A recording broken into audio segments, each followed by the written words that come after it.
Good evening, members of Spiritual Encrypted Encounters. Those who tune in here on YouTube, on my Facebook group, Spiritual Encrypted Encounters, and for those who tune into my showreel TikToks under HCS895.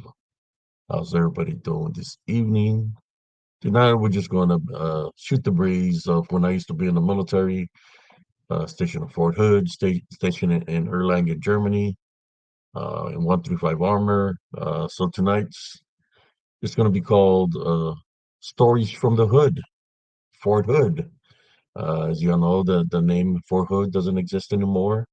It's Fort Cavazos right now. So, but when I served, it was called the Hood, Fort Hood. So that's what we're going to be talking about tonight. Experiences of what I witnessed when I used to train on Fort Hood itself. When I was stationed in Fort Hood, I was in the CAV for about 9 years, uh, training there on Fort Hood, uh, offense, defense during the day and during the night. So that's what we're going to talk about.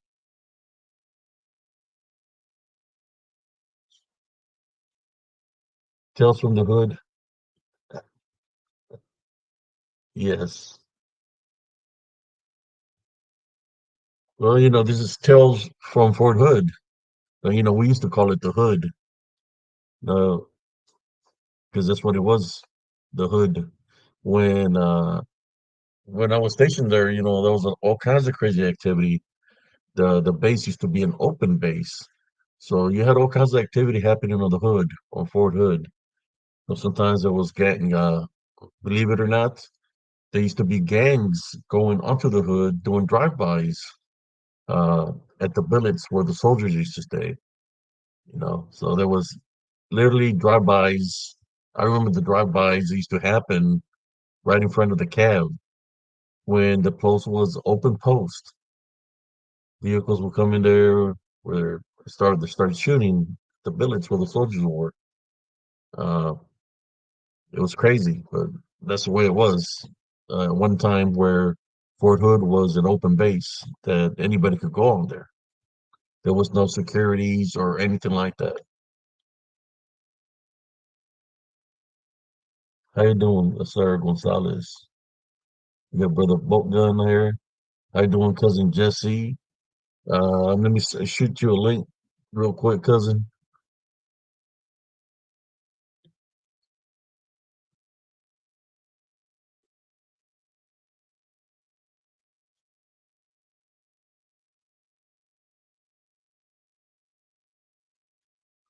I'm gonna send you a link and you can join whenever you want to join. There we go.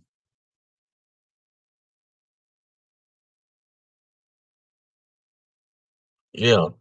Fort Hood, when I was there, it was an open base. There was no security guards guarding the post 24 hours. Uh, so there was all kinds of activity happening on Fort Hood, man. You could say there was gangs, not the gangs of New York, the gangs of Fort Hood. Uh, Literally, there used to be gangs within the military where Saturday nights you could see different nationalities fighting each other behind uh, the mess halls, where there would be literally people with chains, knives, and all kinds of guns, pipes, bats, and they go at it, man. There'll be fights, MPs be all over the place. It was pretty bad. No, Fort Hood didn't have control of Fort Hood at one time. It was the soldiers that come from different areas, right, which were gang affiliated. Uh, it made Fort Hood at one point in time the gangs of Fort Hood because there was a lot of different gangs on Fort Hood, from soldiers that come from different areas of the country. And Fort Hood was an open base, so there was a lot of gang violence that the staff sergeants were afraid to go walk the quads at nighttime because they were afraid they were going to get jumped. That's how bad. That's how no Fort Hood, No, they can sign it up now that they got the securities or they have security. But when I was there was no security, so it was bad. there was a lot of gang activity. How you doing, brother Josh Turner?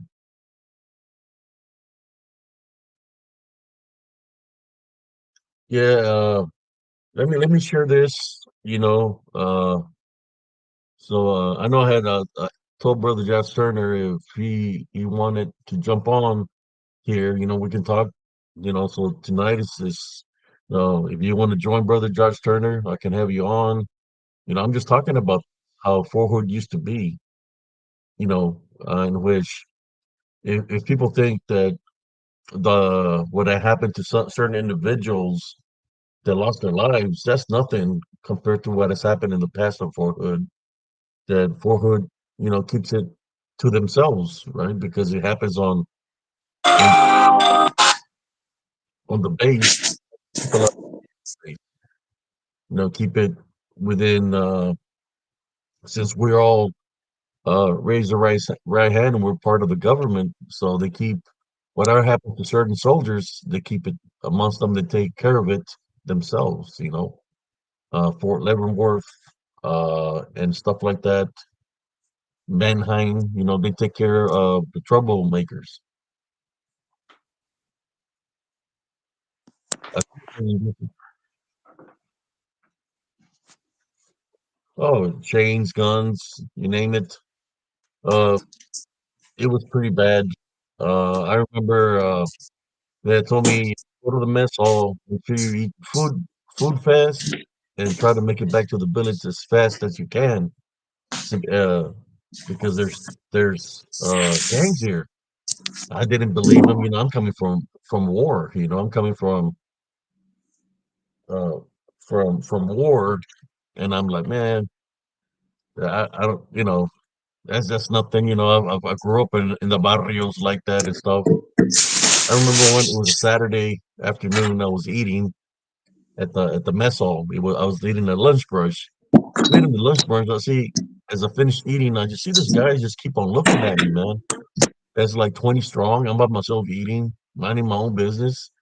Now, I'm eating my food and they're looking at me. When I get up, all 20 get up. So when I put my tray, it's like all these dudes they come after me, but I was pretty fast. So by the time I get to the billets, I whistle. We are allowed. By then, all the soldiers over my company came running down from the billets because they heard me whistling. I told them that I could whistle real loud. They would give me alert that I'm in danger. There's some people that so we can get down. So that's what happened. I whistled. They all came down, and it was a big old fight. You know, that's when I knew that there was gangs there in Fort Hood, and the guy that told me to be careful, he wasn't bullshitting me. He was being truthful about it, about the situation, how bad it was there on the hood. We literally call it the hood. You know? So Fort Hood is not too far off of its original name. I believe it should stay as, because for those that were there in the 80s and 90s, we know it as the hood because it was pretty bad like that.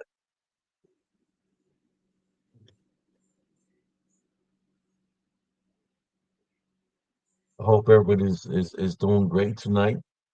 We got Sister Sarah Gonzalez here, Melvin Jr.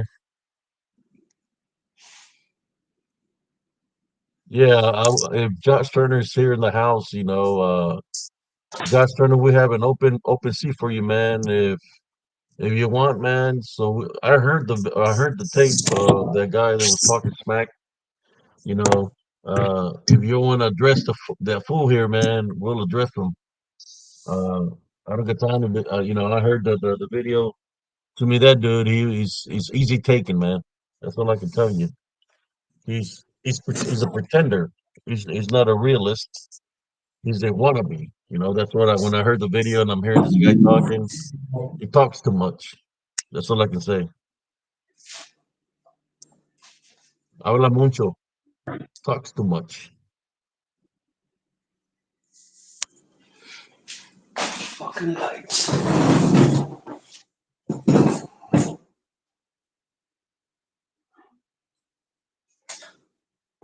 So how's everybody doing tonight? I hope everybody's doing great. If you do have time, brother Justin, I know you're a busy man. Let me know through Madeline or Sister Nelly or shoot. Let me know here and I can shoot you a link, man. If you want to, I can add you. But I just wait. If you're ready, or whenever you're ready to speak. I know you're going through a lot right now. Getting harassed by these fools, this wannabe wanksters like guy James. I don't think that's his real name.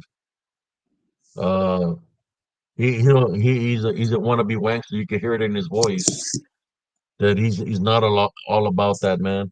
All about that life. He's a wannabe.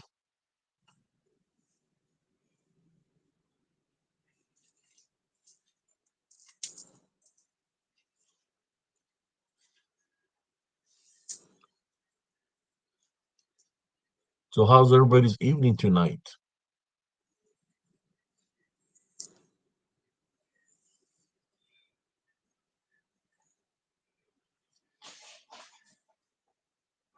I hope everybody's is doing great.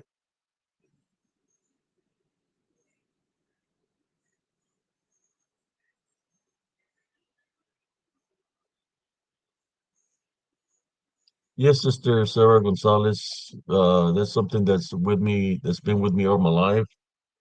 So it's a gift that I carry with me. And I see things all the time, it's something that I carry with me. And, I learn not to be afraid of the gift, but to use a gift to help out people spiritually.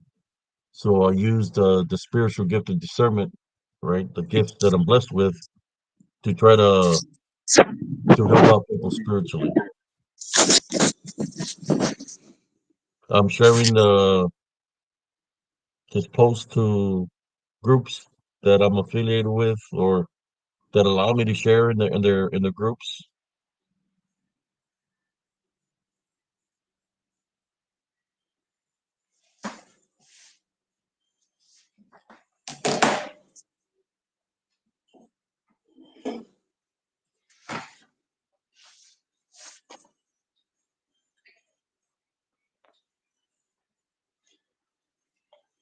Okay.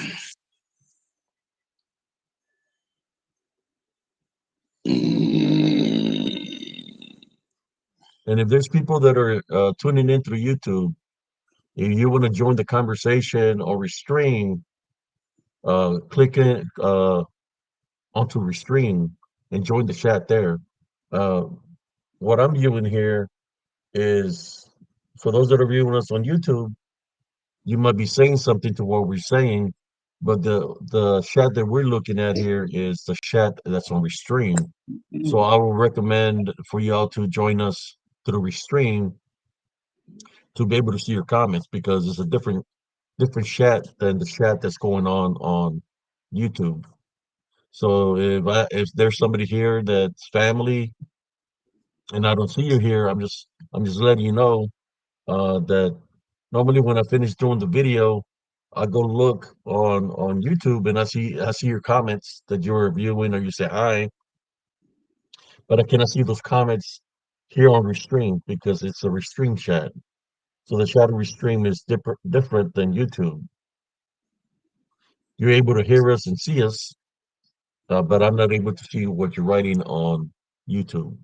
So I would recommend when you're on YouTube, try to click on the link to Restream so you can talk in the chat and Restream, and I you'll didn't see know I that was it's a online. whole different chat. Please excuse me, y'all. I didn't know I was live. I wasn't looking at the screen. Hi, Primo. How you doing, man? How you doing, cousin? Just Uh, decided to do it early live. It's been one of those days. You know, uh, the weather sometimes. The cold weather just makes you feel a certain way. You just want to rest, relax. But I said, let me do the live early. See who tunes in.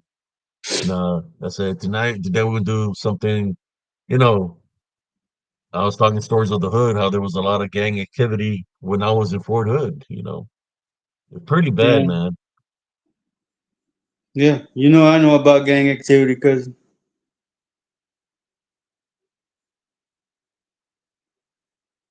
I'm sorry, Yeah, y'all. Like I said, I didn't know I was on live. I burped. I'm sorry. I have been sitting in the waiting area waiting for cousin to let me in. I decided to burp, and you put me on live. Please excuse me. the land on Fort Hood, a lot of the land used to be native land. So it's not just the land of Fort Hood that's cursed. Of course, it's native Indian burial grounds. There's a lot of native Indian burial grounds that got built over. I believe the area where I used to live in Elms Grove, the airport and the golf course of Killeen, that they built over a native Indian burial ground. So a lot of locations, a lot of bad things happened in those areas. Car accidents and deaths. Like you said, cursed.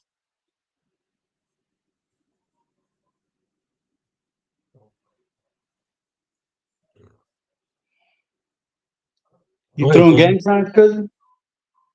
Huh? You throwing gang signs? Oh, it was the X-Man, the X-Man.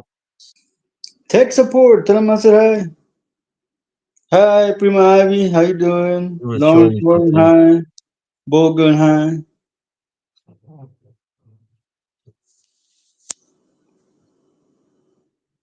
No, what happened?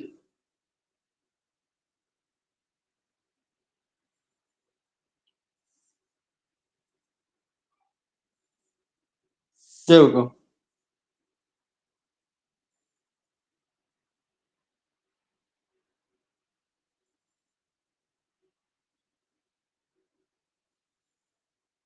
Welcome, Monica Davies. Davias. Don't mean to mispronounce your last name. So who was speaking to me here? Yes, the sister Gonzalez. Yeah, there's a lot of land that the engineers built over. The engineers built a lot of things on that land, whether it was Fort Hood, uh, Killeen, Harker Heights, Belton, Salado Temple. A lot of that was native land. So yes, there's a lot of activity. Some of the activity that there is sh shadow figures slash shapeshifter skinwalker. A lot of shapeshifter skinwalker activity, brothers and sisters, where you could literally see them uh, shapeshifting, where they're changing form from human to animal.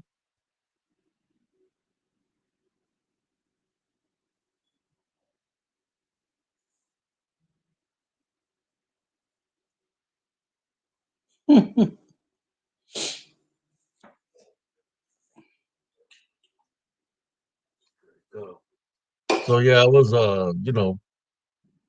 started to say about the hood, Fort Hood, as I knew it when I was in. That's how it was. It was pretty bad that you can't even walk in front of the billets because a car passed by because it was open base, and you see bullets ricocheting on the brick behind you, hitting the billets where they're shooting at you. It was crazy.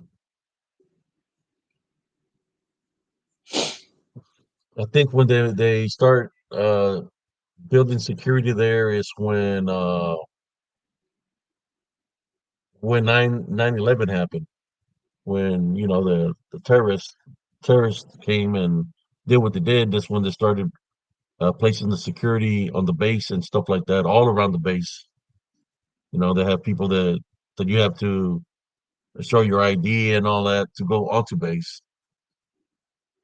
That's when they started doing that.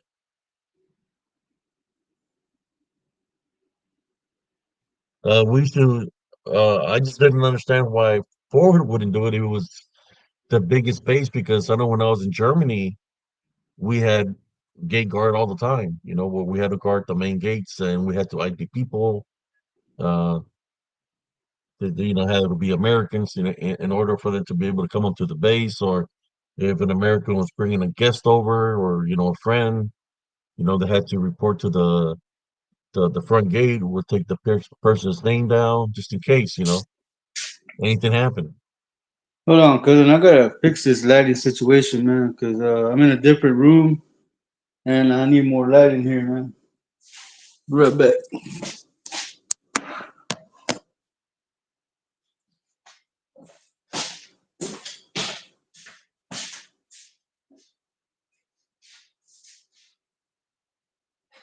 So how's everybody doing tonight? I hope everybody's doing great. Yeah, so many stories from a lot of area that land on Fort Hood. There's a lot of native Indian burial grounds up on the mountain ranges. You could say like cemeteries, right? Of native Indian burial grounds. Those mountains, that's where they would place their elders. They would bury them up there on top of the mountain. So there's a lot of uh areas up there on top of the mountain ranges that are actual native Indian burial grounds. So when you get that, then you get everything else. So people talk about the land is cursed. Well, it has to do with spirits, right? With the spirits of the natives that are being buried there. This is in Central Texas, Sister Monica. Uh, Fort Hood. It's Fort Cavazos now, but it used to be called Fort Hood when I was in. Killeen area, Coppers Cove, Lampasas, uh, Killeen, Harker Heights, Holmanville, uh, uh, Belton, all these areas that are in Central Texas, uh, they used to be native land at one point in time, which there is a lot of areas that are marked on certain maps that the city has, where you can see that they have native Indian burial markers in certain areas because that's what they were, you know. You know how it is with the cities. They want to make money, they want to sell and all kinds of stuff. They start building stuff over things where people are buried. You're going to have all kinds of incidents happening, deaths, accidents, you name it. You're welcome, Sister Monica. There's a lot of activity like that around the lakes, Belton Lake, Steelhouse Lake, where you can see there's manifestations of beastly lycanthrope, werewolf, dogman, whatever you want to call it, that the shapeshifters take, and you can see them running around the lakes at nighttime. Pretty tall beings running around on twos around the lake at nighttime, but at nighttime, really all you'd be able to see is more like a dark shadow figure running on twos. The passer could pass right beside you. I used to see them all the time on Fort Hood when I'll be out there training at nighttime. And they'll be way taller than me, passing right beside me. You know? Is that better, cousin? Can you see me better? Yeah, I can see you, cousin. Yeah, I have to put more light in here, man.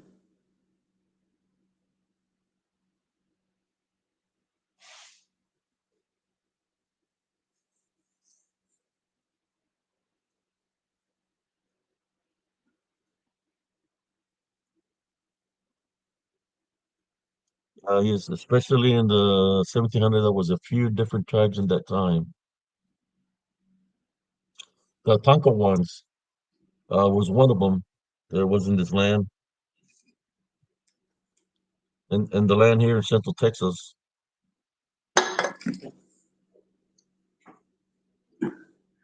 Welcome, Oxford Bear.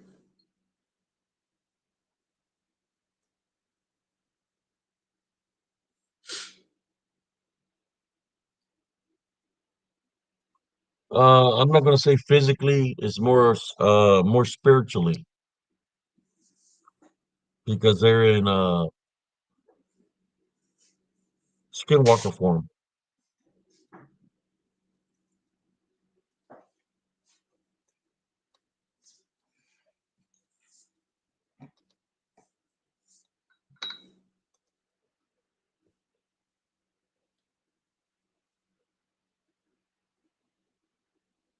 Go ahead, cousin. You can say whatever you want to say, cuz.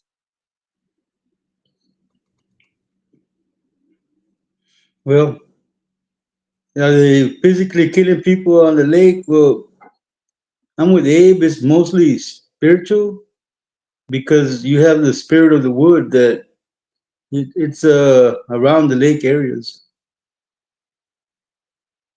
I mean, there is things that do happen around those areas where people have been found dead around in the Hmm. lakes, around the lakes. Gangs and stuff like that. But I don't think everything is all gang affiliated. I think some of these things that happen there is because of possibly possessions like Wendigoism, where people are getting possessed by how people say that the land is cursed. So we say by the demons or the unclean spirits that are in the area that are possessing people to do bad deeds.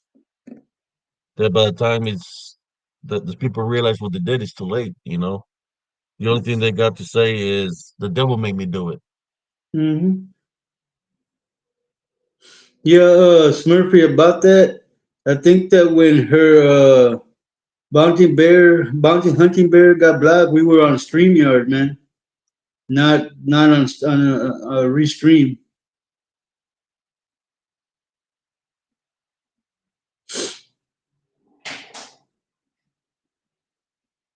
You can't forget the hunting. That was the main thing on her profile.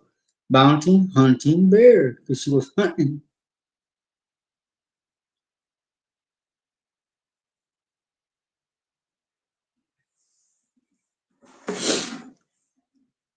So how was y'all's day today?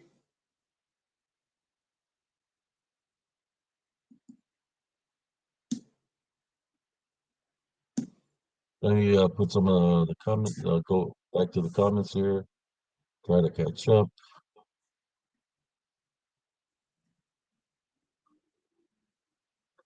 I don't know. Bonnie here just popped on here. I had never seen nothing wrong with her because her name never popped up on there. Yeah, Joel's was 'cause- name wasn't even on there either. And all of us, one day that I jump in there, it pops up in the very bottom, and I'm like, how could he be in the very bottom? But I got it fixed. I got him fixed, yeah, but I pretty never much. found a Watch with Bear in there. I don't know what happened or what. But at least we got her back in here. We got a lot of people back in here that would tune in before all that started happening. Yeah, So it was a lot of trolling going on. That's I all I think he got. remember. I think he got blocked when we were still on Streamyard, man. Who's that? Bonnie Honey Bear, I think she got blocked when we were still on Streamyard, and not on Restream. Yeah, you might be right. I don't know. I stopped doing the restream because of that. We had lost a lot of people in that manner through StreamYard. Stream. Yep. And then the only person that I seen that it happened to here was Joel Joel through on yeah, Restream. on Restream, but we got it fixed. Of course, if I were to take a screenshot of all the trolls, you'll be able to see them, all the fake troll accounts that certain individual using. But we don't want to talk about the trolls today. We're just going to talk about uh, what we're bringing to the table tonight, dealing with the things that I see in the neighborhood. Yes, there has been a lot of deaths around the lakes. Um, of course, the lakes you have accidents with the boats where people drown or there's people that swim in the lakes where they go swimming and uh, something takes them underneath. I believe there is alligators in the lakes, which could be another possibility. A lot of soldiers will mean a lot of pets. So people that have snakes or alligators that flush them down the toilet, they go to the sewer systems, and the sewer systems run towards the lakes. So you're going to catch all kinds of animals that are out there in the water that could kill somebody also. The Yeah, baby anaconda snakes that turn big because they get flushed to the toilet, or alligators, baby alligators that they flush them to the toilets, and they have to go somewhere. So, you know, there's a big one they here in Lake survive, Worth, they get baby. bigger and bigger. So, There's a big one here in Lake Worth, man. He's over 12 foot. And they have piranhas in the water, in the lake as yes, well. and there is, well, I see somebody's put their homeless people. Yeah, you got homeless people. You got there's a thing that is happening everywhere, I believe. A lot of the homeless people is because they're addicted to drugs. So you got a lot of people that are on meth, and other things. So they'll do just about anything to get an next high, even if it means taking out somebody. So you got a lot of that going on. Uh, but there is this other things that are out there that I believe is a big cause of a lot of things happening to people. If they have the ability to possess, if a person has a spiritual opening, for example, somebody that's on drugs, the spiritual opening is there, so they can infiltrate that individual and use that individual to whatever they want them to do without the individual even knowing, because they're either on a low high or in a mid high or in an upper high, where those are the openings it's using is the high itself to attack that individual, to make the individual do certain things. So, and we could say it's the drugs that's making the person do that, right? But there's other forces that are around us, unseen spiritually, that are just waiting for somebody with a spiritual opening. You can be angry, barely had an argument with your significant other, and next thing you know, it can overtake you because uh, arguing or fighting is a spiritual opening. So Yes, you really have Monica. to He pay has attention to helped. your surroundings. He has helped people that have had demons on them, and we've done it here live. And there was one guy that was he couldn't sit still. He was just moving around, moving around, moving around. He couldn't sit still, and then we Abe prayed for him, and you could see his whole demeanor change. Even the lighting in his room got brighter. You remember that, cousin? Yeah. Yes, Sister Monica Davis, I do a lot of that.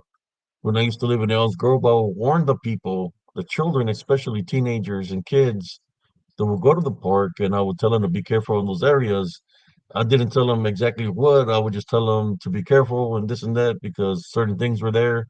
I didn't say specifically what was there, but I would try to look out for the children because, my son got lured, something lured my son into the woods, and it was literally trying to take him because him and my friend's daughter had gotten lured into the woods, and they was already standing in front of a big old acorn tree. Luckily, after searching for about 45 minutes, I was able to see the top of his hair or a bush when it was already getting dark. I ran there, and they're standing in front of a big old oak tree. What were they standing in front of the big old oak tree is like one question. The other question is, when I asked them what are they doing, they could not respond to me because they were in a translate state, like as they were like being hypnotized of sort. So yes, anything could have happened to them, and I mean, a portal could have opened, and they could have gone through the portal, and that would have been the last time that I seen them. I believe that that's one of the things where there might be a lot of missing people, a lot of missing 401 cases of children, because there's things that are, you want to call them, some people want to call them curses. Some people want to call them demigods, because of the cursed land, because of the spilled blood. that a demigod appears, that he has the powers to manifest from the elements themselves, from Mother Nature themselves.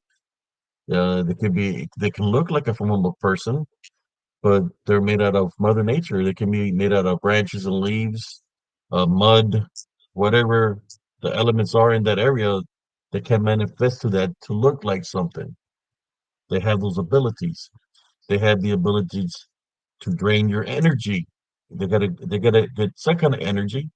One of the reasons, like in Elms Grove, is hot and heavy because there's a creek that runs right through the center of Elms Grove. So in that creek and on the land itself of Elms Grove, there's a lot of limestone. For those that do not know, they have limestone in their land. Limestone is a energy conductor that it can store energy from the sun or from the moon. One of the things that also happens where there's limestone in your area where you live is paranormal activity because the spirits will use the energy of the limestone to manifest. So that's why you see all kinds of things around this area. Shapeshifters, skinwalkers, the deer woman, creatures that you're like, well, what the hell is that? It's something I've seen in a horror movie because they manifest, they can read your mind, so they know what your fears are.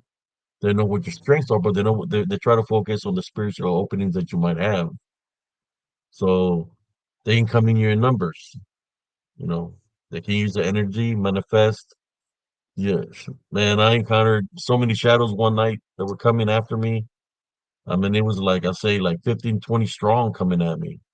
I'm talking about shadows that are 11 to 12 foot tall, coming at me in the middle of the night through the wood, through the park that has lights with lights on them, and you can see them walking. You know. So what do you do? Do you run away and hide, or do you face them spiritually? So what I would do, I would go face them spiritually. I start praying with it myself. So by the time I'm praying and then going towards meeting them halfway in that park, they would take off and go into the darkness, go back into the woods, because I was ready to fight spiritually. So me having a home there in that area became more of me fighting spiritually daily there, day and night, day and night, not just night. Things were happening during the day. Things were happening too. So it was a spiritual battle where I was hardly getting any rest. A lot of activity. This all in the same area, Killeen, and you got the Hood, Fort Hood. Same activity would happen on Fort Hood. Well, Monica, since you want to bring that up, in South Texas, right there where we're from, the government has a camp full of nothing but children that they separated from their parents. It's like a mini prison for kids that where they take the kids away from the parents, and that's the children that they do experiments on and feed them to the reptiles and sex traffic them. Now that you brought that up,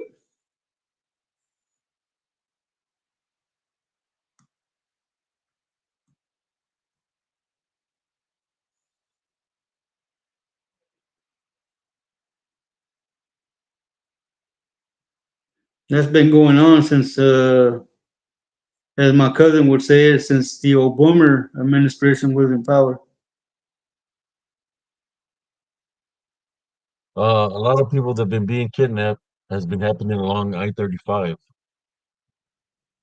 I-35, right? Anything that's nearby the highway, you hear where people get kidnapped from stores.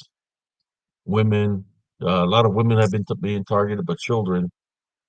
So yeah, there's a lot of human trafficking. And why is it 35? Well, 35 goes all the way towards the borders. The 77 or 281 take you right into the border. Welcome, People in Cynthia. power that are in power right now, they have the borders wide open. So of course, there's going to be a lot of human trafficking, drug trafficking, and all kinds of things coming through the borders. because the borders do have to be secured in order to prevent. There's been kidnappings from over there, right? Human trafficking from over there to here. Uh, I don't know if it's much of human trafficking from here to there, but I know it's for sure from over there to here. And who's the ones that are very happy because of that?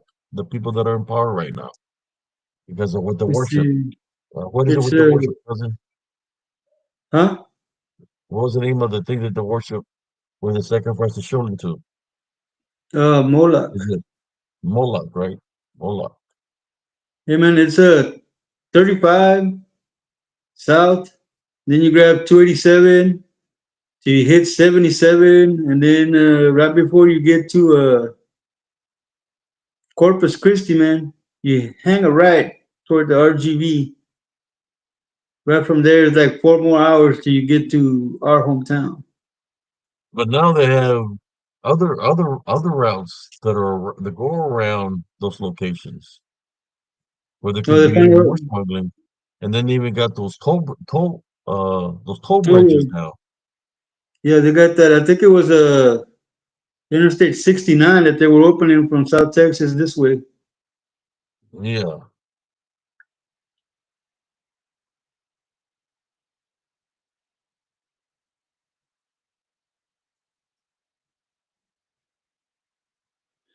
Yeah, well, the serpent seed was Cain. Cain was the original serpent seed, Lawrence.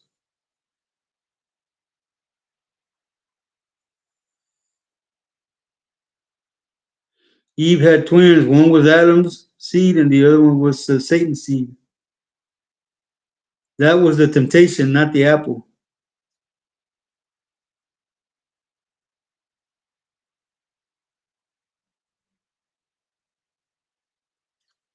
So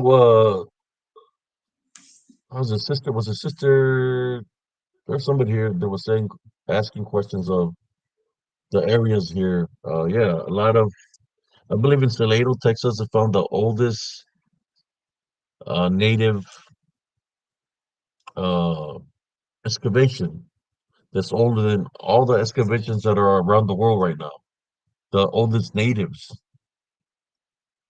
So that would explain all the activity that we got here. I remember the location where I lived, I could hear drum beats are coming out of the woods at night time.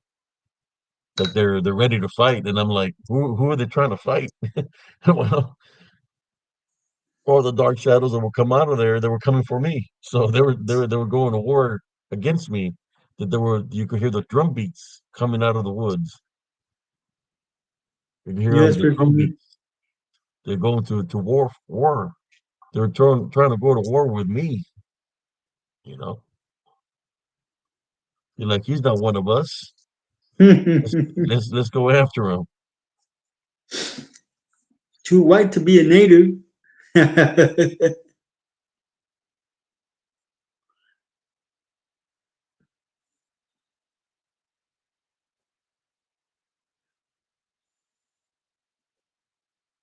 Well, I do have a brother that if you were to translate his name from Spanish to English, his name will be Cain, Joaquin, Cain, and my name is, well, Abe or Abel is something like that. Let me read some of the comments here.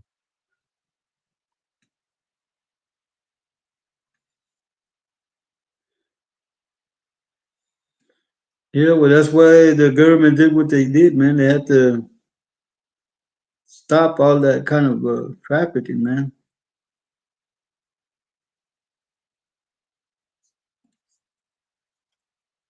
Yeah, I don't know how many times of all the training I did in Fort Hood that I could be out there pulling guard or walking around my tank, get out my tank. Even though you can see what's on the ground, there could be a snake down there, whatever. So sometimes you had to go down on the ground to go handle business, right? You got to use the restroom or whatever. Um, that I'm lucky that I never got bit once by like a rattlesnake or a snake out there. But imagine you're out there handling your business and you see something tall pass right beside you. I am Cascone. And that's what I would see was this shadow figures that were like 11 to 12 foot tall pass right beside me. Sometimes I could see one, sometimes I'll see two, three, or four. They'll be in numbers and they're very tall, pass right beside me. So I was in camouflage, so, but spiritually, I've always been able to see the spirit of what's around me spiritually. And I think they know that. So that's why they will come at me in numbers. You know what? You know what made me angry, cousin, when I wound up in Raymondville right before I started living in your house? I got off the Greyhound bus, man, at Taquito Hut, and I had all my clothes, man, in a sleeping bag, man. I didn't have a suitcase. I stuck everything in a sleeping bag. And I crossed the railroad track, man, right there by the Galaxy. Hmm. And sure enough, man, I was dressed up, man. I had baggies on, Stacy's, and a nice shirt. And sure enough, man, there was a guy in a Monte Carlo with a girl that passed by as I was crossing the tracks. And the first thing that girl said, Mira, he just jumped off the train. I was so angry, man. She thought I was somebody from Mexico that had just jumped off the train, man. So, There was that's a lot of they. people that would get on the train to cross the checkpoint. Yep, yep. But yeah, man, it There's made a me lot. the way I was dressed. She could know I wasn't from over there, man. There's a lot of people that have died trying to cross the borders, the checkpoints, where they go to the woods and they run into rattlesnakes, and that'll be Mountain the last of lion, them. A lot of rattlesnakes out there, brothers and yeah, sisters. a lot of bear cats. I've heard the stories where people, the patrol is chasing illegal aliens, right? And they see, they go try to hide underneath something. They just don't know that there's rattlesnakes. So when they go try to hide underneath, like for example, a little building where they store the cotton seeds, and they run into a pit of rattlesnakes. They get bit, and that's where that's it. They're gone. You've heard the stories, cousin. Yeah, I heard the stories, man. I've seen some really messed up stuff, man. When I was working out there at the Uturia Ranch, man, it was summer. It was like 12 noon, man. These two girls and two guys came and knocked out my trailer while I was working there at the Uturia Ranch. And one of those guys, man, he was sick, man, from the heat. He was sick, dude. I gave him some water, and then he was like really. He had what do you call that? Heat stroke. He's trying to cross through Texas without something on his head, man. You don't do that in Texas in the summer, man. You got to wear a cap or a hat. So I told him, look, man, you can keep going, but you're gonna die. My advice to you is stand outside that gate right there and let them pick you up and give you medical help. Because if you keep going, you're gonna die.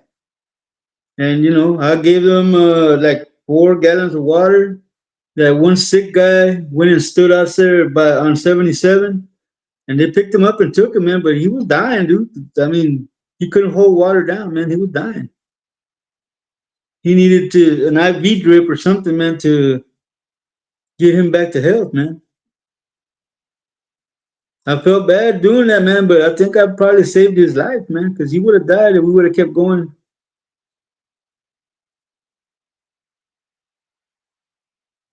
Yeah, come on, Smurfy, you can't cross Texas, man, in the summer, especially in South Texas, in the summer without a hat.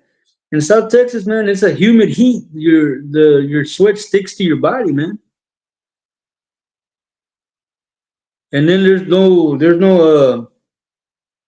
up and down, but there's a lot of dust when the wind blows because it's all farmland. And they want to walk through the woods. Yeah, it's dense. Thorns. There's no way, man. That Dude, they gave them a gallon of water to split between all four of them, a pack of bologna and a loaf of bread. That's what they gave them to cross, man. That wouldn't have that wouldn't have been enough, man. They had barely come from I'm thinking Bronxville, and they were already down to less than half a gallon of water and like maybe 3 slices of bologna and 2 slices of bread. They wouldn't have made it, man.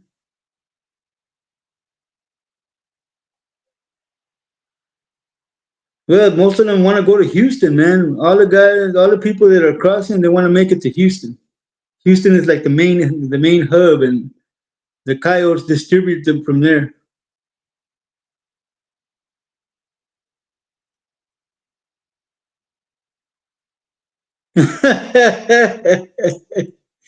Yes, Murphy is a Keebler Hill.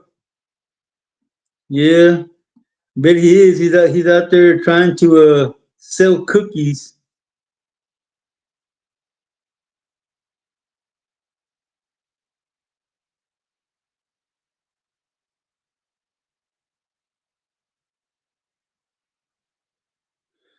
Well, there's water in the Quilenia if you can find it, but it's for the livestock because they do drill water wells out there, but you just gotta be able to find them, man. And you need to be careful because most of those cows, if you're not wearing green, they will attack you because all the farm hands on every ranch they all wear green.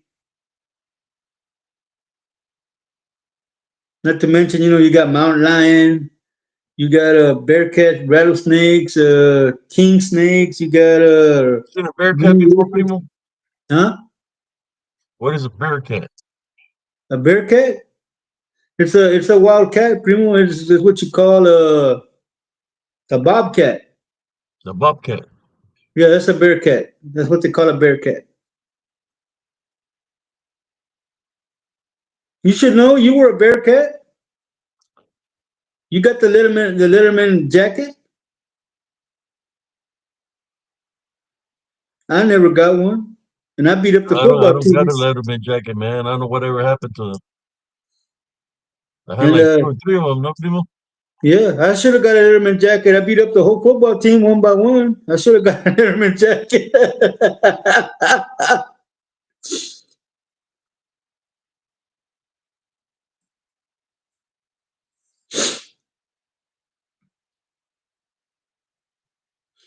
Yeah, man. What's sad, man, is that these coyotes don't even see them as people. They call them chivos, is what they call them, and to them, it's just worth $1,000 a head.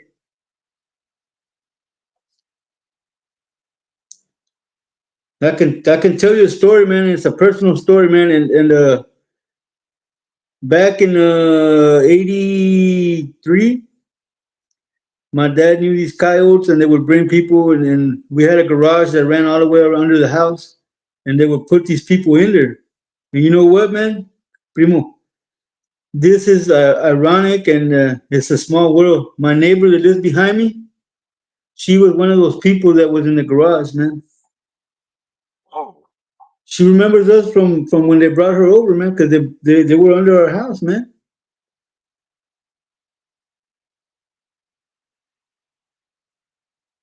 Yeah, there are jabalines, Monica, wild boars in South Texas, because it's all farmland, and those pigs they eat everything.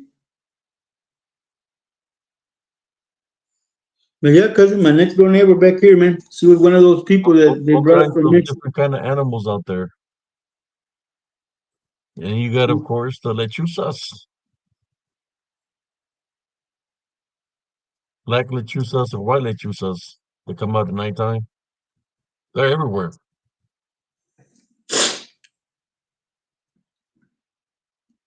I mean, there've been sightings of a thunderbird over there in the Rio Grande Valley El pájaro.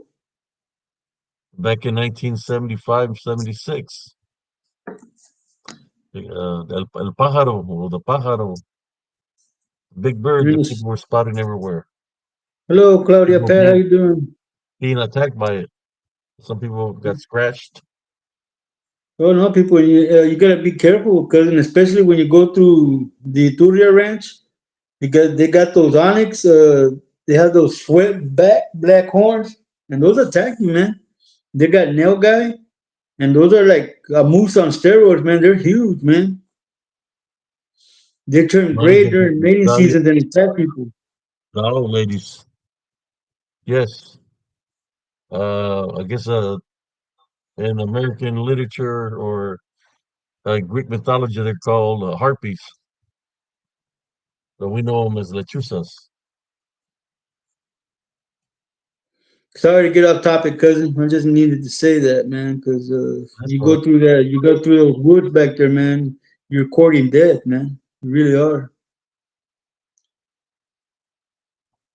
Anything can happen in these areas.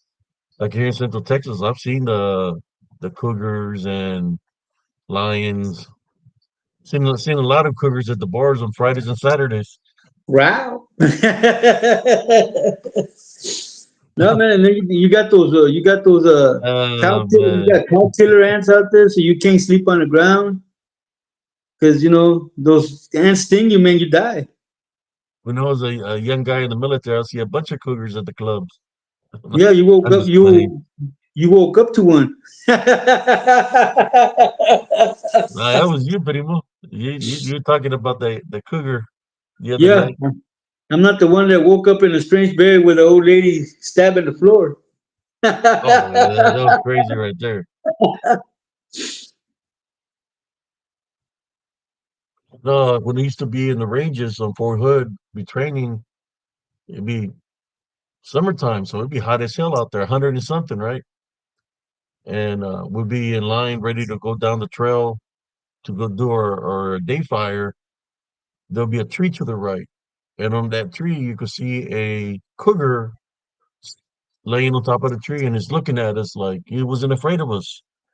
He's not messing with us or nothing. He just there on the tree, just in the shade, Oh, chilling. And we go do our training and do our night or day run, with our weapons and everything, taking our tanks down range. But yeah, we used to see the mountain lions on top of the trees. They're pretty massive. Peaches Murphy. Ay, ay, ay. See. Smurfy Cougar tried to get me once. I was so nervous I couldn't get up. This morning she called me a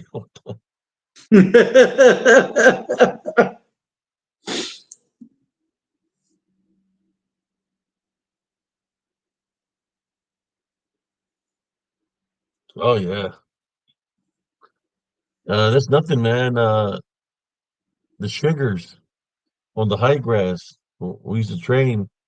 We'd be out there for a month and a half training.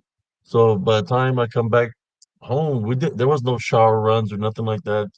You would have to do your own personal hygiene, with the water that we collect from the water buffalo. We had our like a little bowl with a towel and stuff like that, do our own thing. Uh, but when we come back from the field, um, sugars all over. We have to warm up some water, fill up the tub, put some Clorox in it with alcohol, and sink in, man. Get rid of the sugars that you have on your body because they'll be sugars will travel into your skin. So the more you itch, the deeper they go. You know, the more you scratch, the deeper they go. So we had to deal with a lot of that. All kinds of different kind of bugs out there, spider bites, brown recluse, black widows, and just all kinds of stuff. I see you said the word chiggers and started itching, cousin.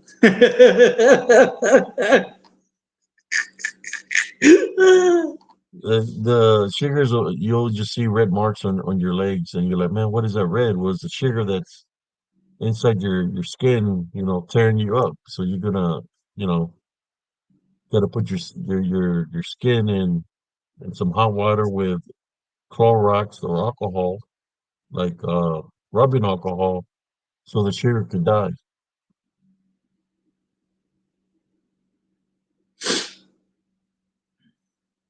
Oh, you got the sugars and you got ticks. Ticks you just burn them off. Yeah, all kinds of insects that are out there that could, harm you. But yeah, a lot of wildlife that's even more dangerous.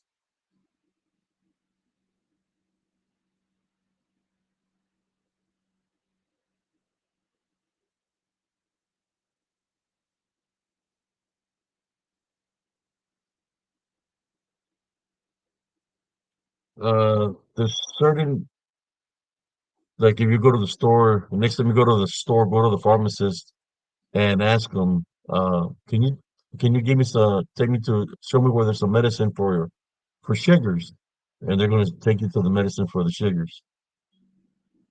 They're going to show you what it is.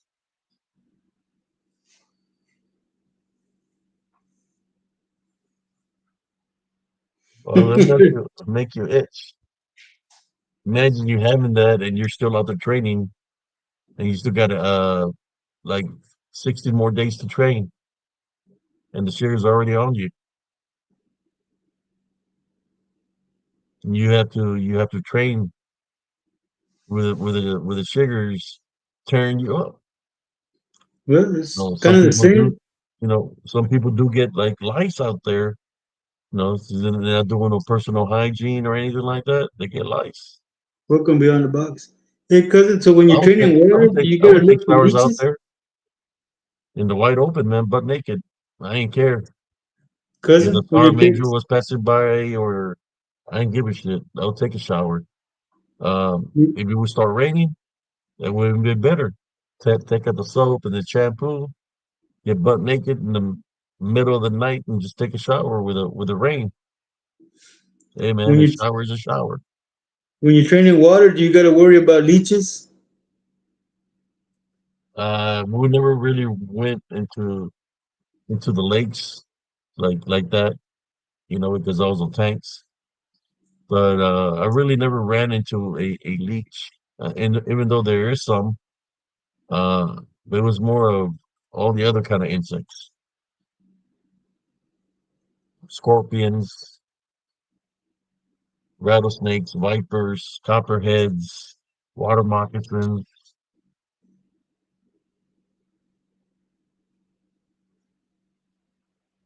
Yeah, they Uh, got a boatload of water moccasins over here at Marine Creek Lake. If you're fishing from the shore, them suckers to swim right up to where you're fishing from, man. Got no respect, damn water moccasins. wildcats, javelinas, fox, coyotes, man, all kinds of things that are out there in the woods that you would be surprised that they're out there that exist in the woods. That's when I first had the encounter with some of the first encounters with what people want to call shapeshifter skinwalkers, um, in the manifestation or form of a werewolf was when I was in the army. But one of the first ones because the first ones was when I had happened to me in the Rio Grande Valley where when I was growing up when I spent the time in Mexico with the curandera. So it's always been with me. You know, when you have the spiritual gift, you're able to see things that other people can't see.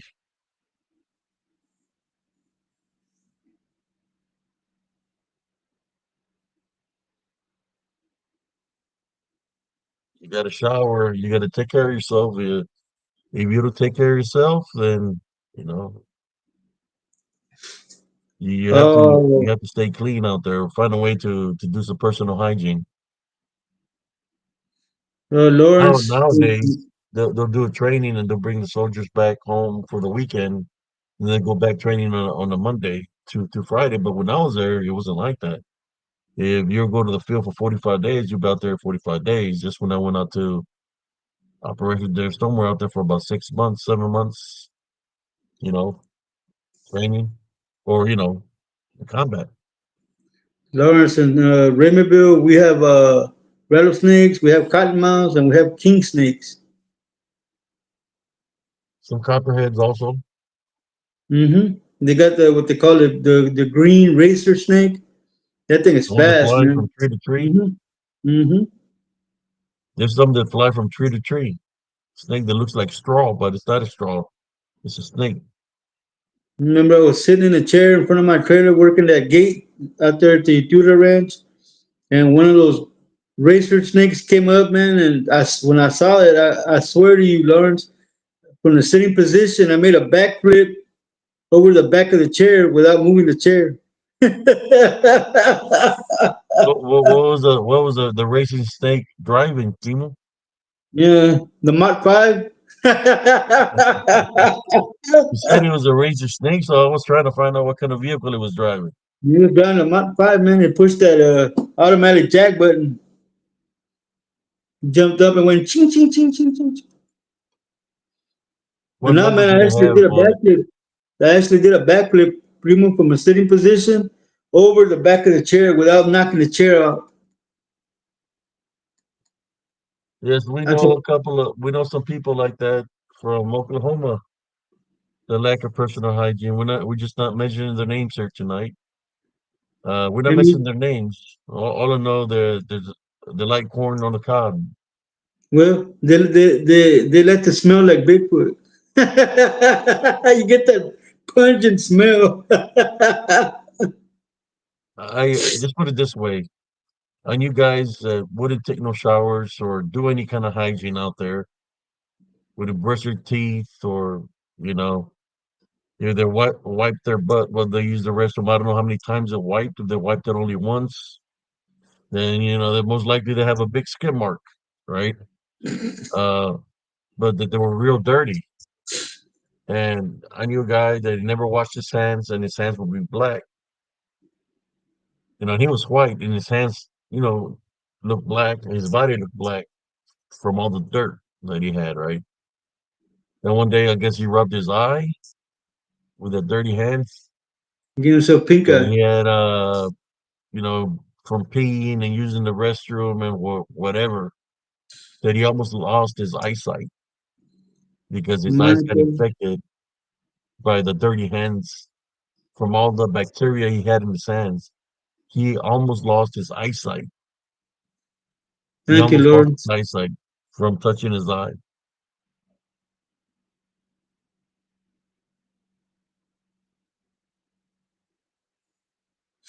The dude that only wiped his butt once and had that streak le llamaban la rayita de private rayita de canela. Monica Davia said, what is a duende?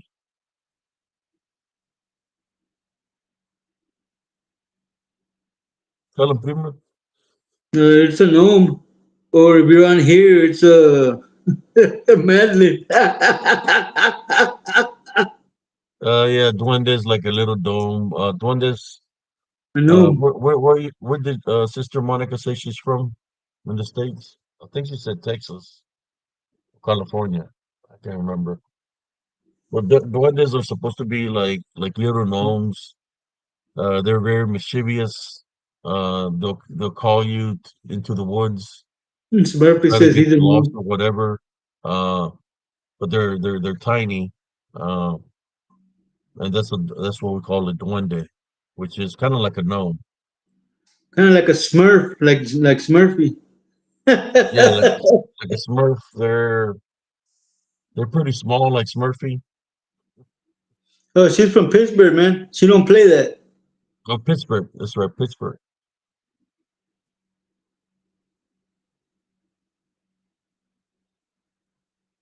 Yes, Smurfy, an a-hole Smurf. I think I have a video here of what seems to be probably a duende or or maybe a little leprechaun. Remember the video I was showing you, cousin? Yeah, I Uh, remember. I think I have a video from Elms Grove where I caught that on video. Where I think the best video you have, man, is that picture of that fairy. oh yeah, I think let me see. I can show them real quick. See where we can find it. I liked your oversized sunglasses, Cynthia. They were cool.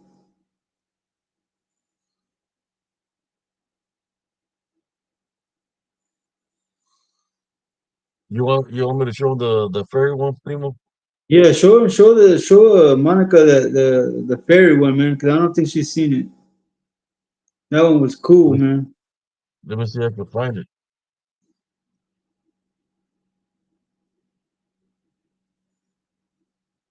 Is it? I think the ferry one. I got it under a picture.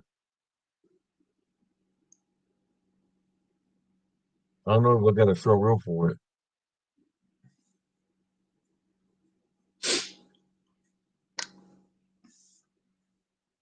Yeah.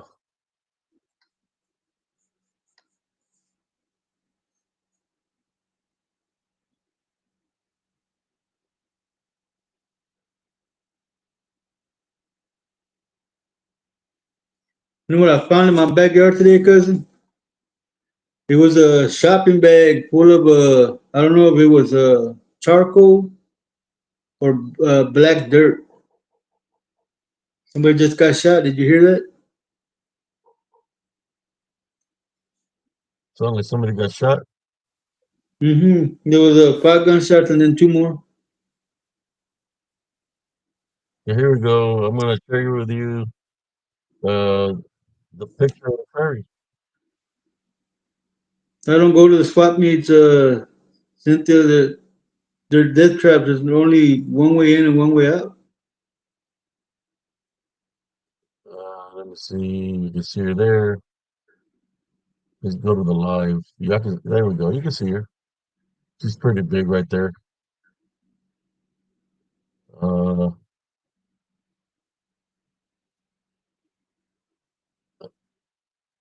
I'm playing the video, but the ferry is right here.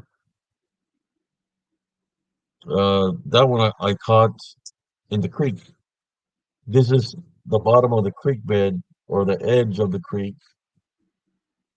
Uh, and those are like, as you can see, that's grass. See the grass? Yep. That's the grass, and that's how tiny the ferry was. I see the fairy from right here. I see her. I can see her thigh and her knee. See her hair. The way I caught the picture, brothers and sisters, is I heard uh like a little low pitch sound that hurt my ears. You know, it hurt my ears real bad that I was intrigued by the sound because I was trying to find out what was making the sound. Um, and when I got to the open space, the only thing that was in front of me was the creek, and I could still hear the low pitched sound of which sounded like somebody was humming. Right? So I just snapped a picture, and this is what I captured was what seems to be a Fairy. female fairy, pretty small, probably like an inch high, maybe, or you can look. That's the grass, 1 inch, 2 inch, maybe. What do you think, cousin? Yeah, I'm saying maybe an inch and a half. Inch and a half? Yeah. It looks like she's sitting on a piece of she's sitting on something here.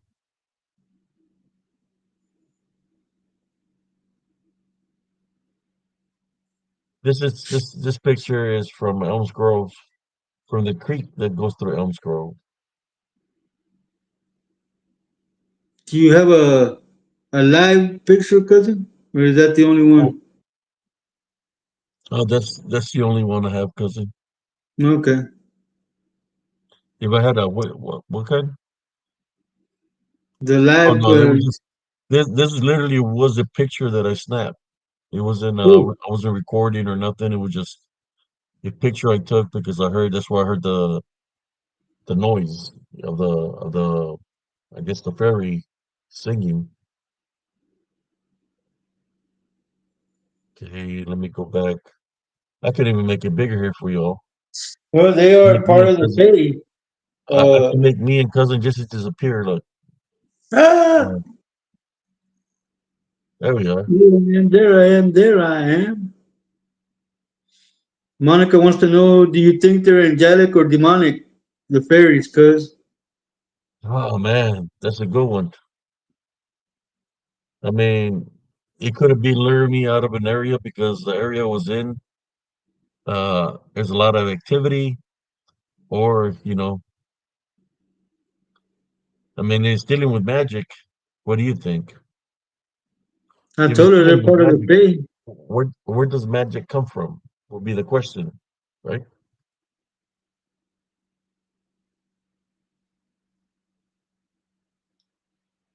It's not gonna be flying around naked, Lawrence.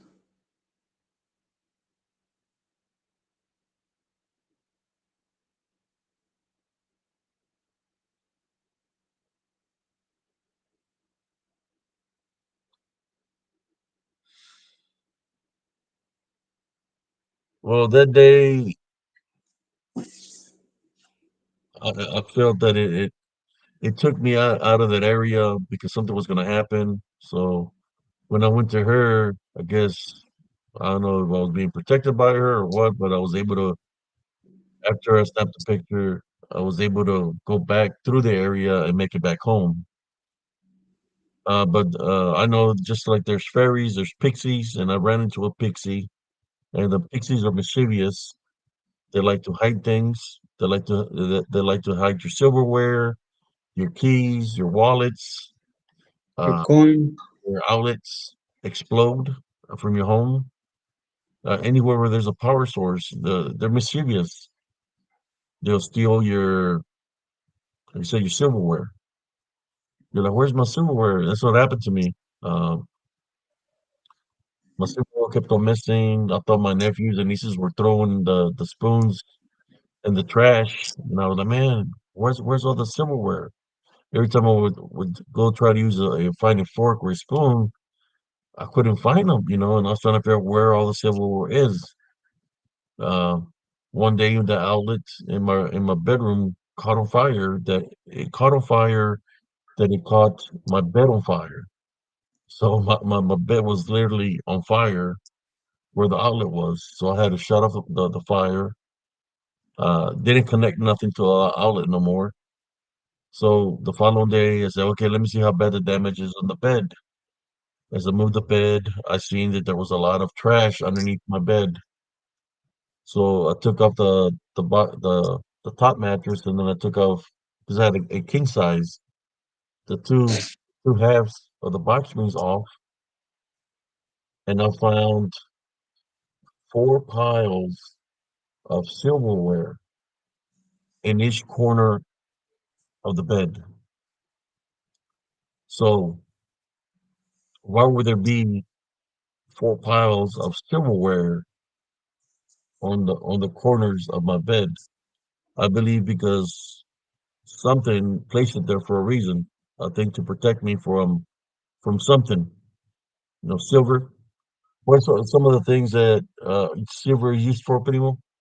When you think Werewolves. of the spiritual aspect of things. Werewolves. So yes, four piles of different silverware were placed in the four corners of my bed. That's where I found all my silverware. Piles of silverware. And I believe possibly the fairy or the pixies placed them there to protect me. Welcome, Mr. Anderson.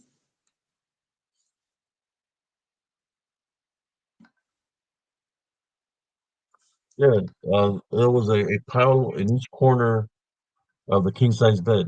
So I believe they placed it to protect me. I think when the fairy was getting me away from that area, it's because I think maybe the fairy knew there's something there in that area. So they were trying to look out for me spiritually.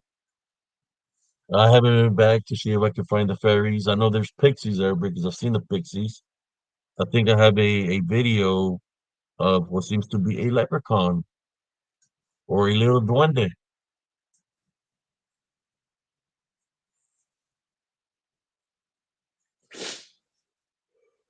So but this is a pretty clear picture of the little ferry. You can see this here is a piece of grass.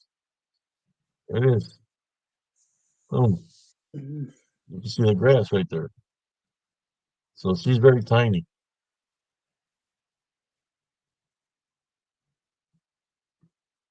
Okay, let me show something else now. We got cousin to, to normal size. He was on duende size. Like I said, I've run into a lot of things uh while I was in the military, man.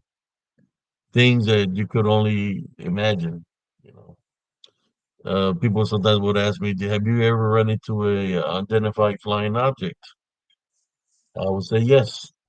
I've run into identified flying objects.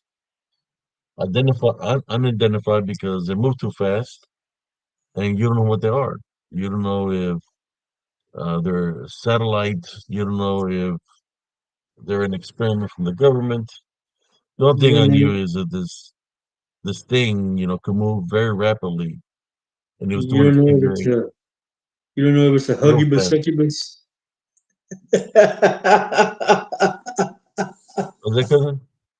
You don't know it's a UFO, man. You don't know if it's a huggibus succubus. Let me see if I can find the little leprechaun for y'all.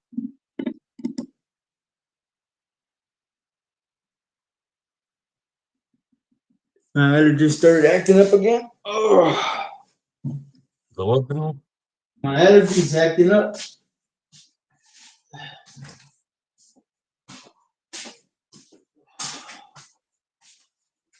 Okay, here's a little freaking wonder here. Here's a picture of wonder I want to share with y'all. Quick, uh,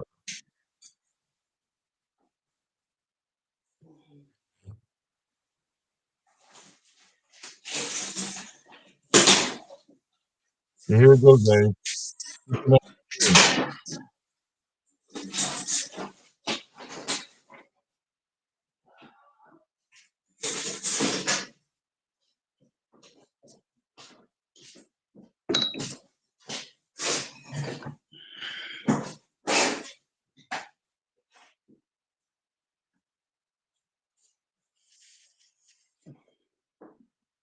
Did y'all see it?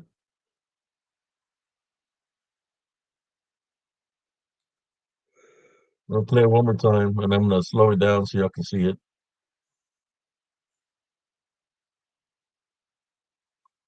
Check out this A right here.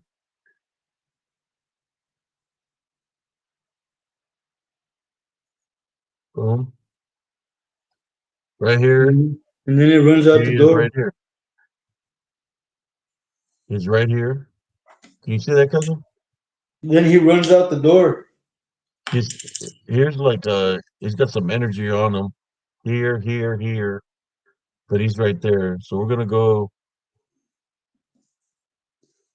The energy, He's or right he's there. casting a spell.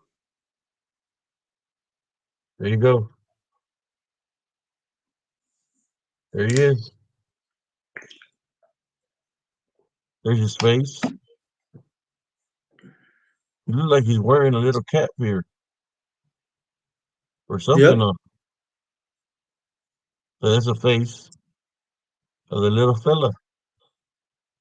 He's dressed looks all in green. So let's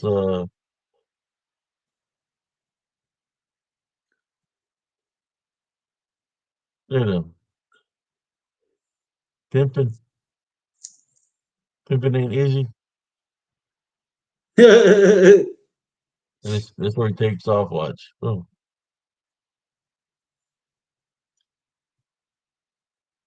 So that was a picture of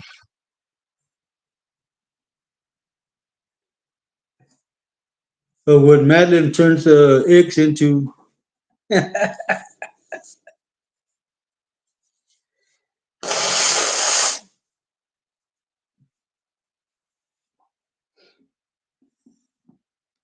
there's a good shot of him right here. This is the best shot of him. His face is right here. He's wearing something. This his leg is down here. The other leg is somewhere over here, but that's his face.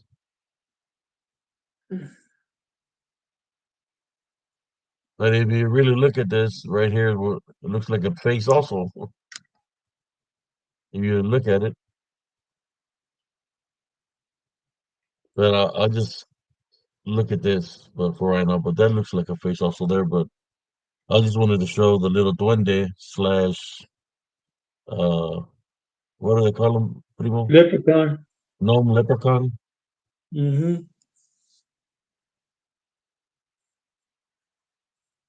He's like, I have to watch you. They Let me want go me back. shillings. He's running out saying they want me shilling.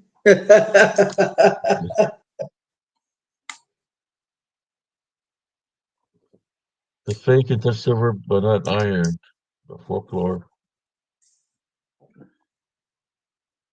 Here's the Devil's Angels. The ones are spicy. Have you ever seen the movie Cat's Eye? Ain't it the one where they cut that lady's finger off because her husband can't quit smoking? They put him in an electric room. Yeah, I think that's the one. The cat fights the duende in the end.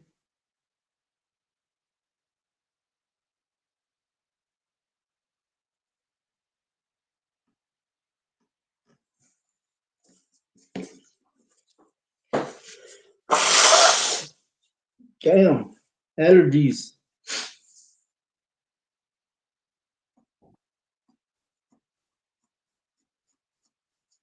Let me see some of the comments.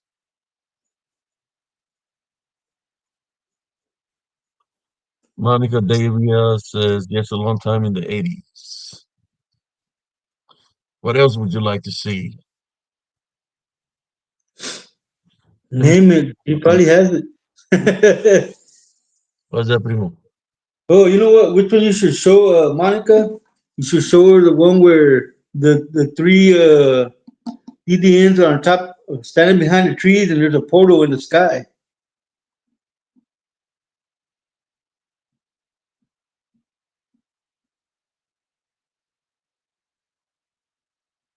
Let me see if I can find it.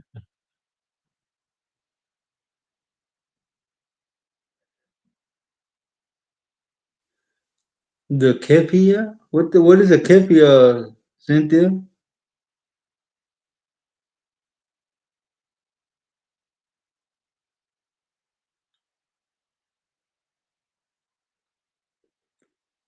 Okay.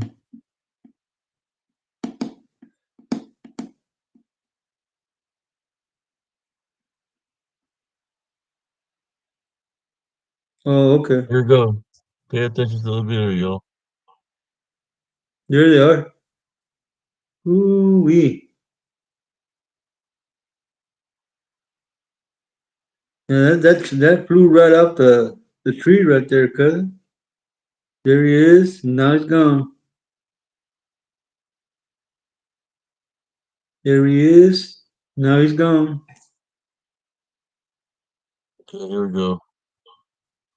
There he is. Did I make it big enough? Is it big there, primo? Yeah, it's about the same. I can still see it. How about No, that here? okay, okay, Cynthia. I can see it.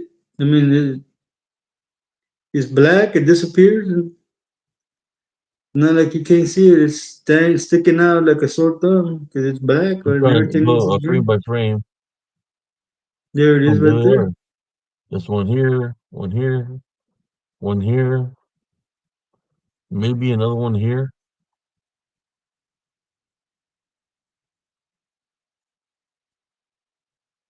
There's a portal. The one that was here disappeared. Yeah, because it went into that portal. Mm. Oh, the portal Yeah. is up here.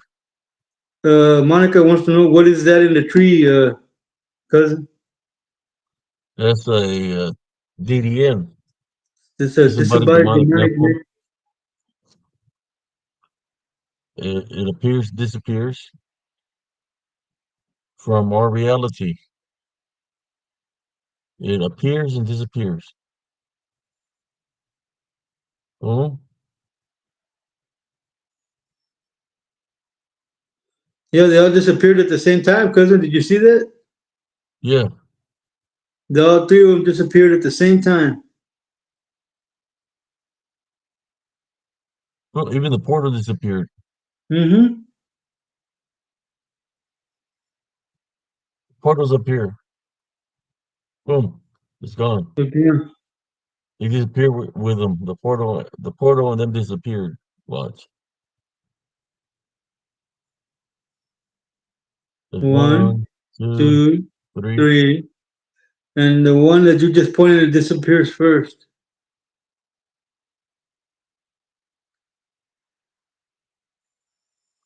Okay. It's gone, and Boom. then the other ones are gone. They're gone. Mm-hmm. Vanishes. Let it run for a little bit. Wow.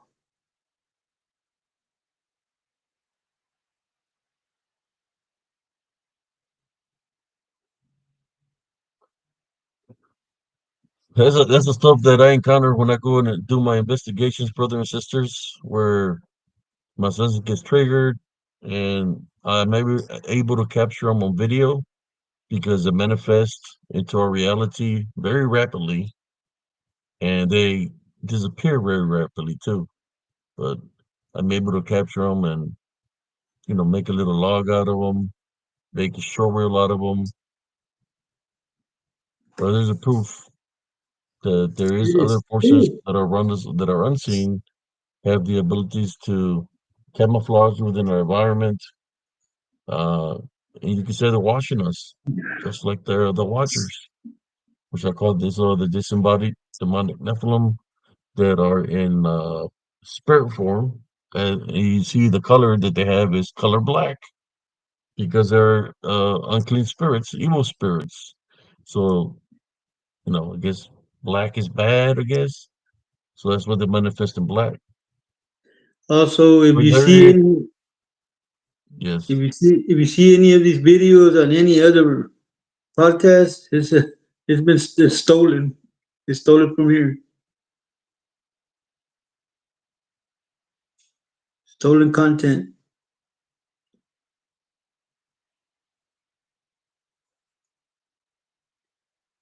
That is weird, cousin.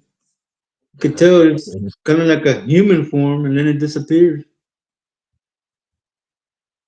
I just want to see the comments real quick before I continue.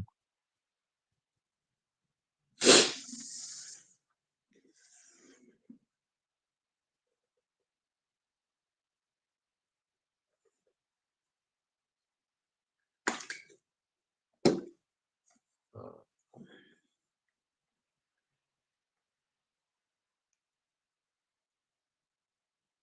yeah, they move very rapidly. They're pretty big. They're very big, very tall. Cynthia wants to know if you showed the one that goes into the ground tonight. The one that goes into the ground tonight. I haven't, but I can look for it. Let me go find it.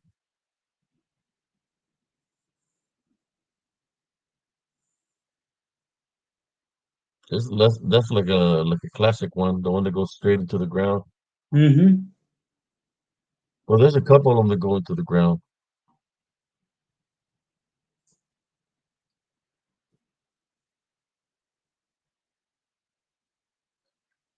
Anyway, Monica, that's why we get so many trolls because we have the real proof and they fake it.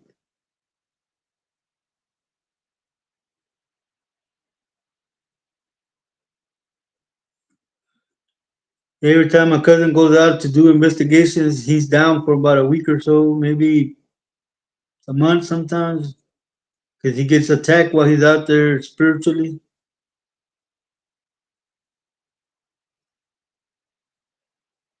Yo, that one's a good one too, Lawrence. The shadow that goes across the whole room, and Abe's face was pretty crazy.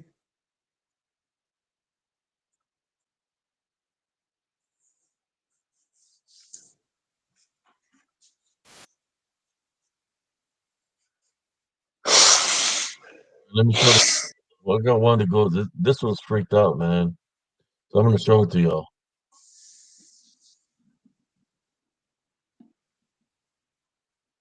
This is not for the ones that don't like. Let me find it. I just had it right now. I was about to share it. Okay. Do you want to? I want to show you the regular view first, and then show you the close up. So let me go like this here. Go back to live. Share it with you all.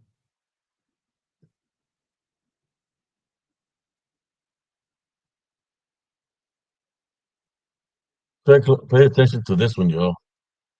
I won't play it.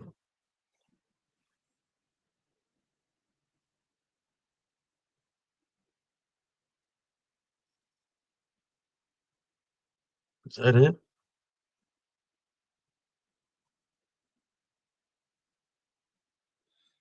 Paranormal Roundtable are good people, Monica. Abe is one of their biggest backers.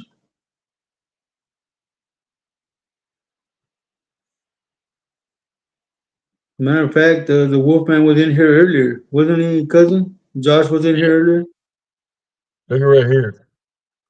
Look how he's got his mouth open right here. He wants some marranito. You see the teeth? Mm-hmm. It's like that's an eye, nose, but that's a mouth.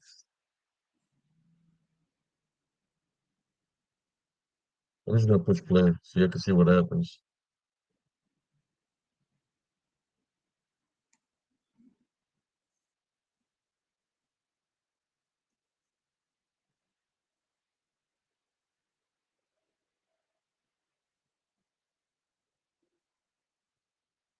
All right, let me find the other one. Yeah, Abe knows him personally, Monica.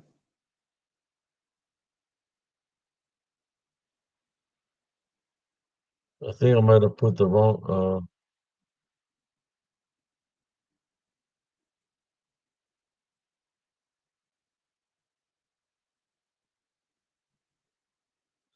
Yeah, they always are. And they were doing that with cousin Abe as well. That's Can you why see there, sometimes brother? he goes, huh? Can y'all see there? No, all I see is me and you. Okay. That's why he sometimes he goes on when he comes on, he vents. They've been after him for 5 years, just about.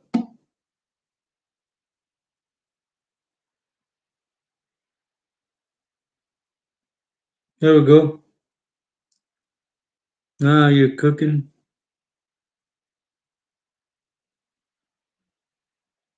Wow, what the All right. hell? You see it, right? It opened his eyes right there. Look, Mm-hmm. It's right there.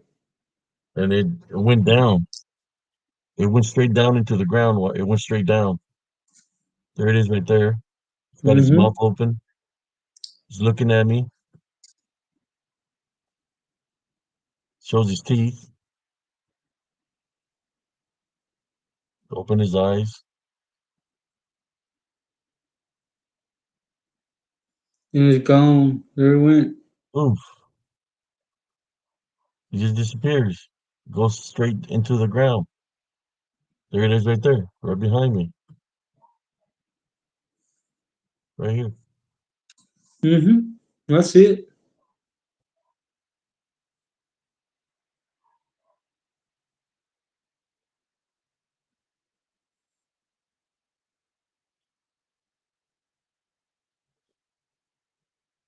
Isn't that crazy? Yeah, real crazy, man. That's fucking wild, man. Excuse my language.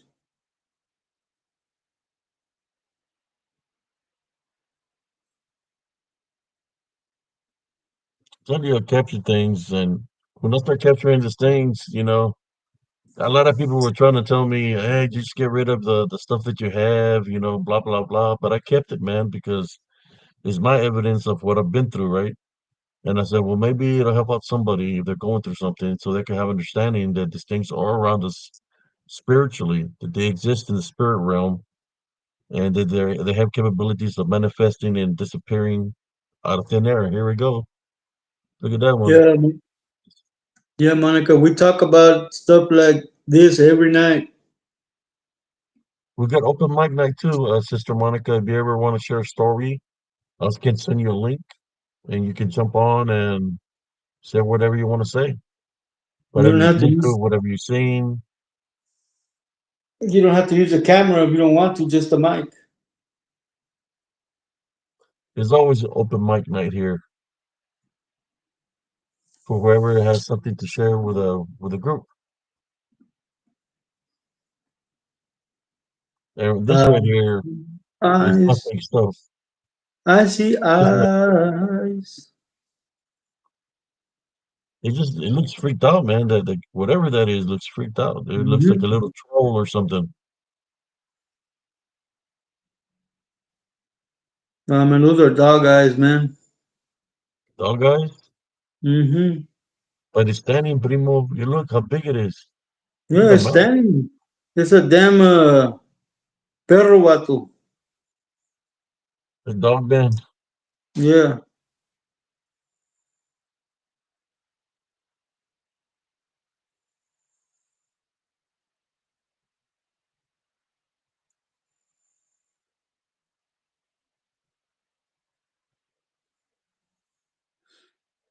I didn't think there were any cholas left, Smurfy. I ain't seen one in decades.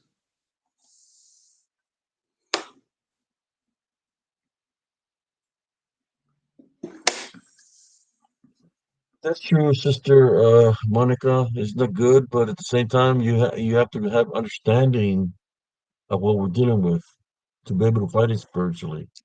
You got to have some kind of understanding to try to help the people that are being spiritually bonded by them, that they're believing that they're Bigfoots, that they're believing that they're dogmen or whatever.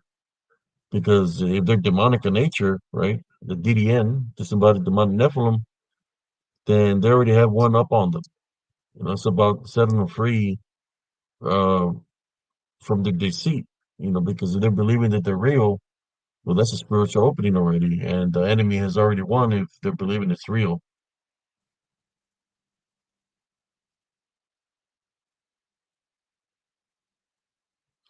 Yeah, I think I know which one you're talking about. I'll find it right now. Let me go. She said it goes straight into the ground. I know what she's talking about. So let me stop sharing this one. Get back Yeah, I know. here. I'm chasing one that's got a chin on her, Cynthia.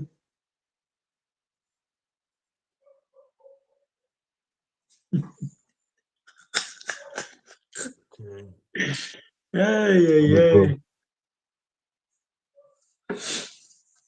Let me go back over here.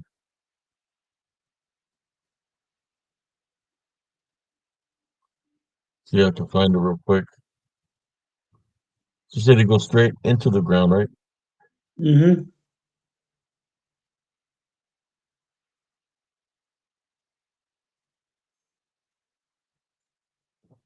Kind of looked like a dragon cousin, and it went into the ground, and the ground was moving with it while it was going into the ground. I think that's the one she said.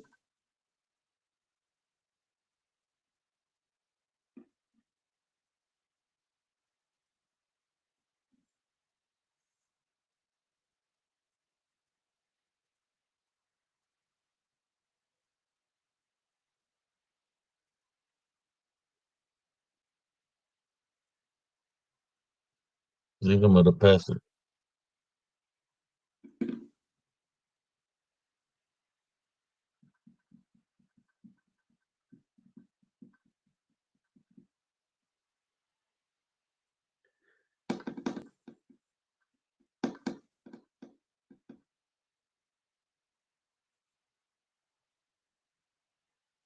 She said it goes straight into the ground.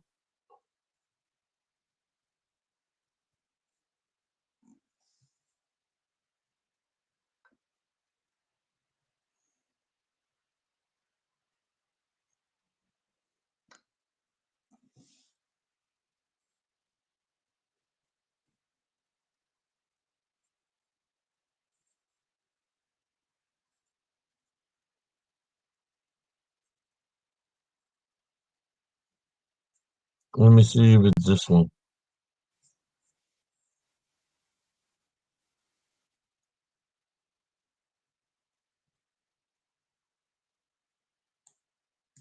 No, that's not it.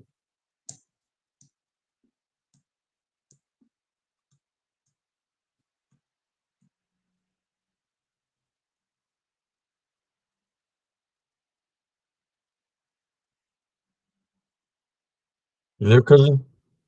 All I see is me and you, cousin. Yeah, I haven't placed nothing. I haven't placed it yet. Yeah, I'm I'm looking here. for it. How many viewers we got? I can't tell, man. I can't see none of that information here. You probably see it better than me since you control the whole page.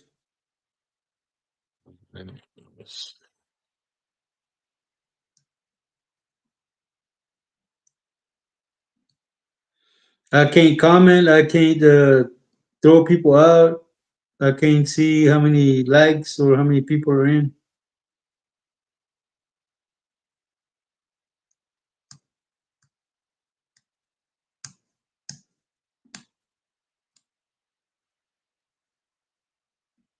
Trying to see if I can find that one that she's talking about.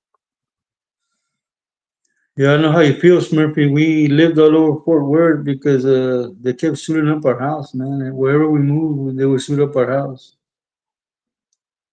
Somebody, I'm not saying who, but it had a big mouth.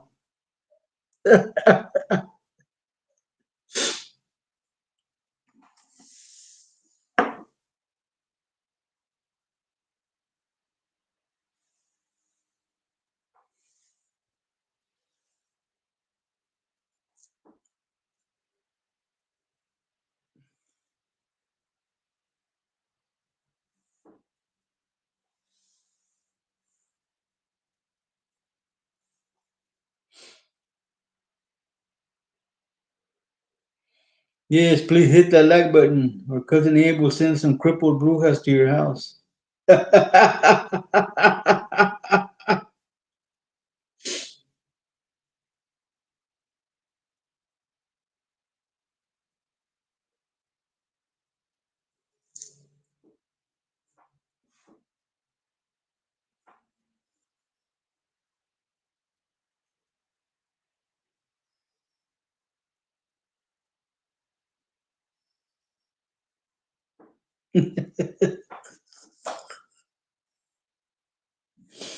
Ay, ay, ay. Trying to remember the name of that one that she's talking about.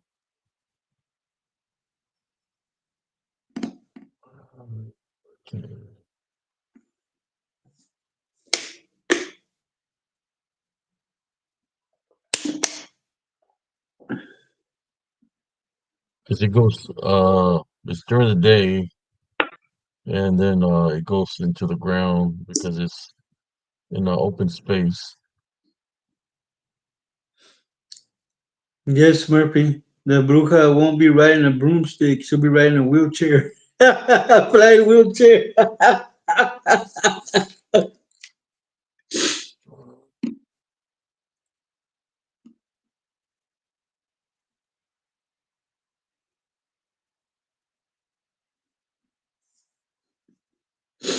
One of the other ones will have a magic walker that makes her float.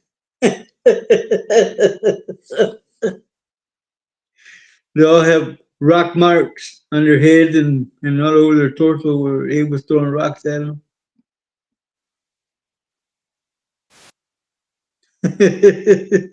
Yeah. I think I found it, primo. So let me share it with you. I Let's do think this, like the do one this. that she's talking about. Yes, Lord, a hover round.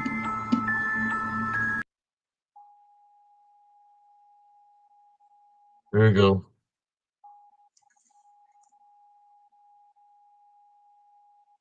There it went. There it went. I saw it.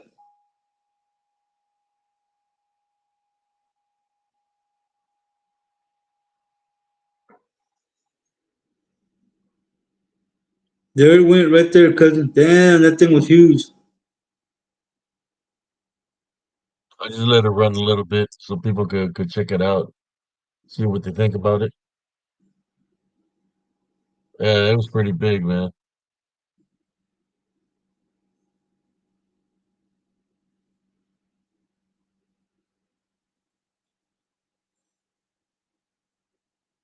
Wow.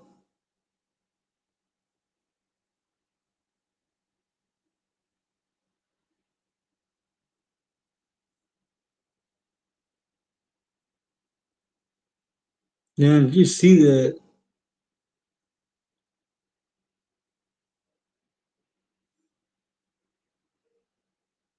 Yeah, it's pretty big. Look, damn. I think in the video I might have said something was there or something. The guy in the video I say, let's see what I say in the video. Let me go to it. Okay. Oh, there you go.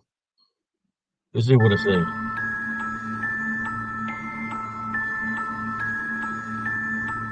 I can hear what I'm saying. It probably won't say what it says. But yeah, it was moving real fast. So, oh, I mean, trying to go frame by frame, but it's not letting me. It's not giving me that option to go frame by frame. But I'm gonna try to slow her down.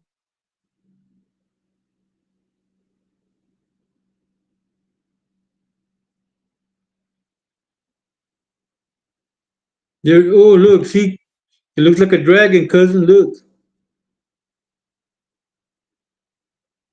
Oh, It looks like a dragon, a black dragon.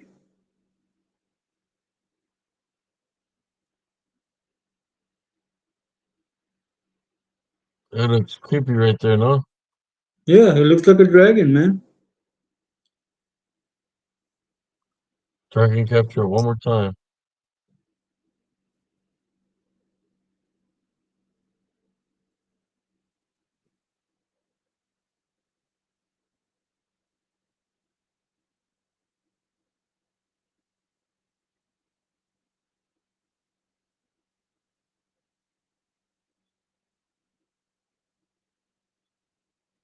There it is, cousin. Look. Are the eyes white?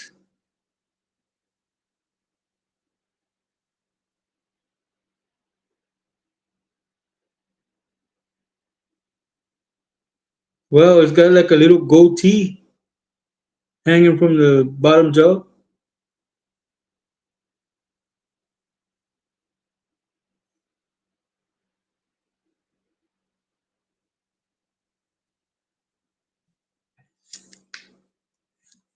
Really run it, play for y'all for a little bit. You see, I'm telling you that they know how to use the elements, the Mother Nature itself, uh, to to camouflage themselves. And look at it, he was right there in front of me, and he just went straight down. Let's see if I can capture it. Yeah,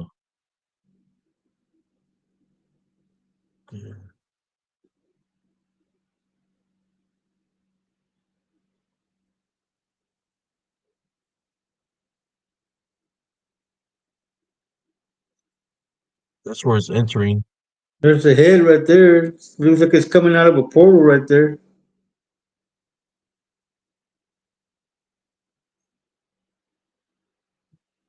Oh man, you move fast.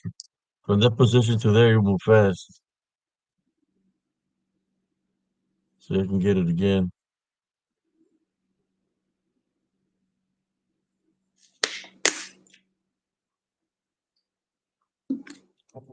Yeah, as big as I'm gonna be able to get it right there.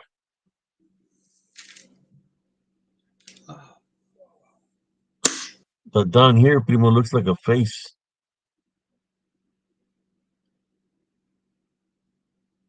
The TikTok thing is in the way. Let's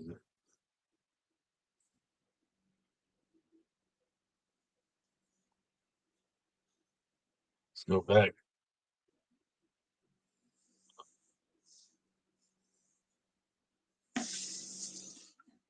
Somebody said it looks like ET.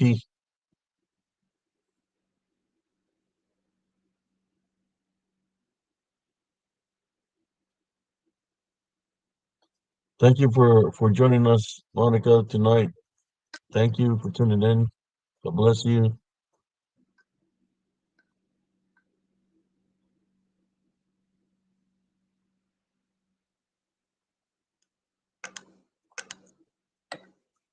We're talking about prices.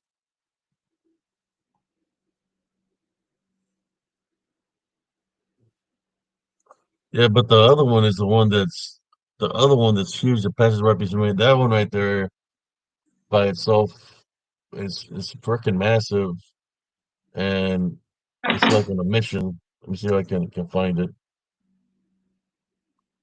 That I feel that that's like one of the best captures that I have when it runs right beside me.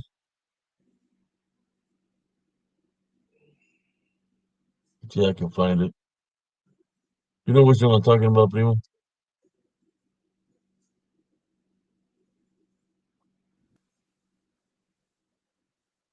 Thank you, Cynthia.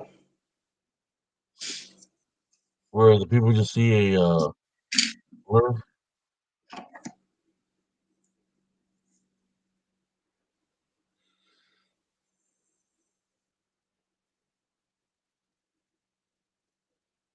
If I could only find it. So that's the So one.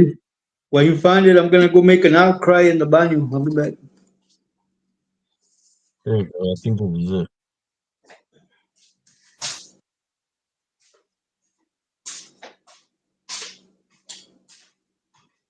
Yep.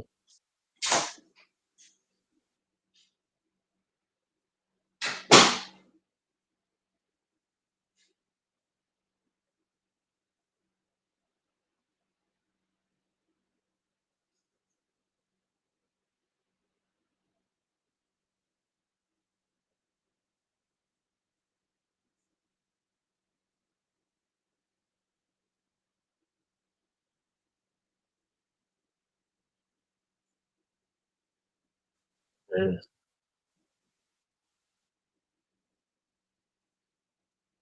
I want to share this one with y'all, brothers and sisters.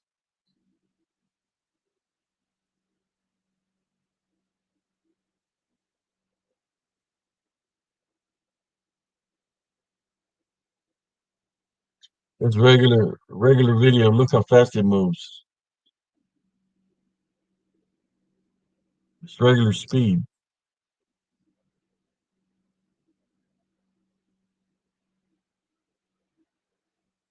That is moving at a high rate of speed, and it looks like a black bird that passes right beside me, but it's moving real fast. This is the regular speed of it.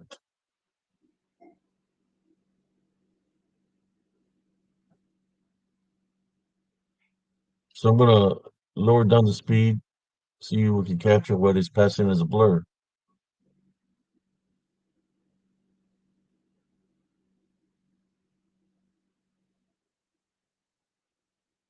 Man, there it goes. It was moving fast. Think there's several of them in here, but for some reason, it's like giving the option to go backwards and rewind it.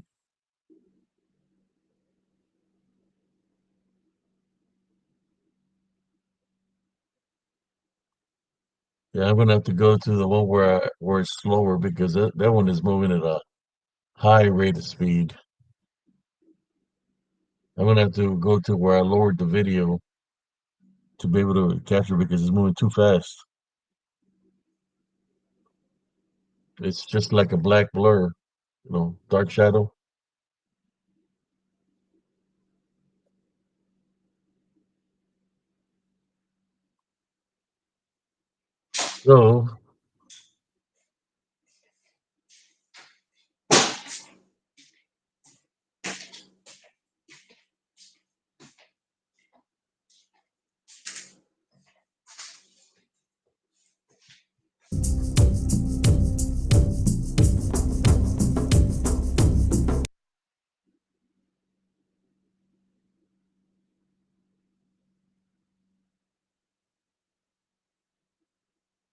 Ooh, running there in a moment.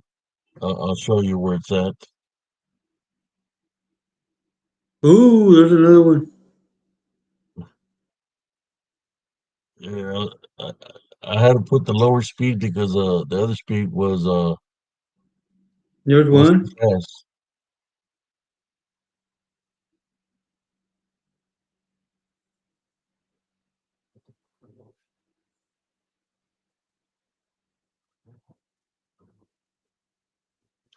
Okay, I'm gonna go. Let's see. You can make this bigger. I guess as big as it's gonna get. So I'm gonna go to it so I can lower down the speed and capture it on camera.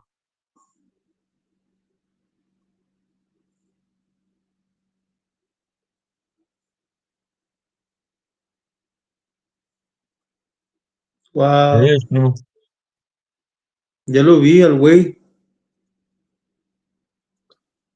See it? That's it. There you go, folks. It's not a anything playing with your mind, but there's several of them. There's one here. There's this one here. Possibly another one down here, and something over here. Like I said, they're in a spirit form, so you're not gonna be able to see them clear, like like a something that's here in this world, right? Like you or me or an animal, but you're still gonna be able to catch a glimpse of them because it moves so fast. But there you go. This one over here kind of looks resembles a lechuza. See that? Mm-hmm. This is during the day. Look at that face.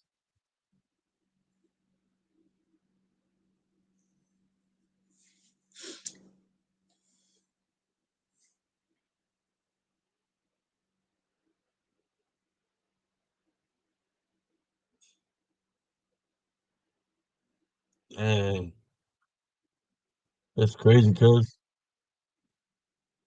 Yes, sir. That is crazy.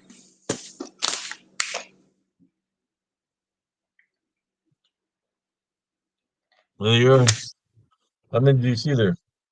I see at least two. Look at this one.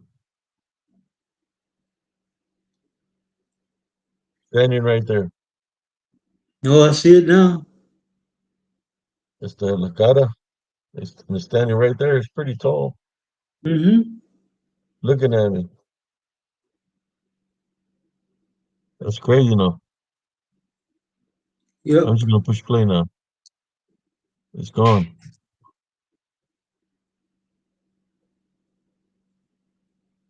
Is it that cold outside? My damn heater keeps cutting on and off.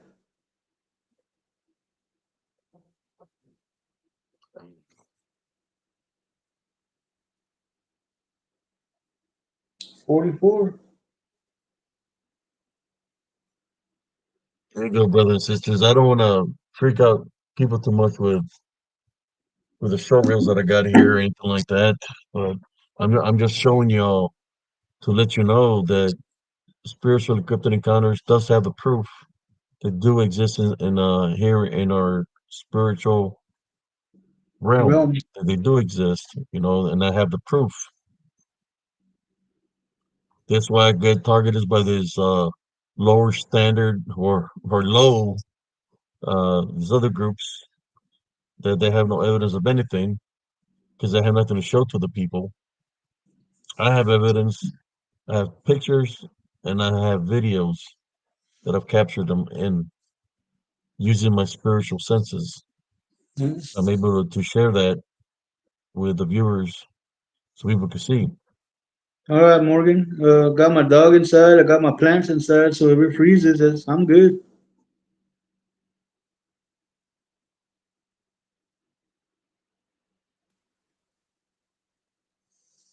Might have to add some antifreeze to my pickup, but I'm good.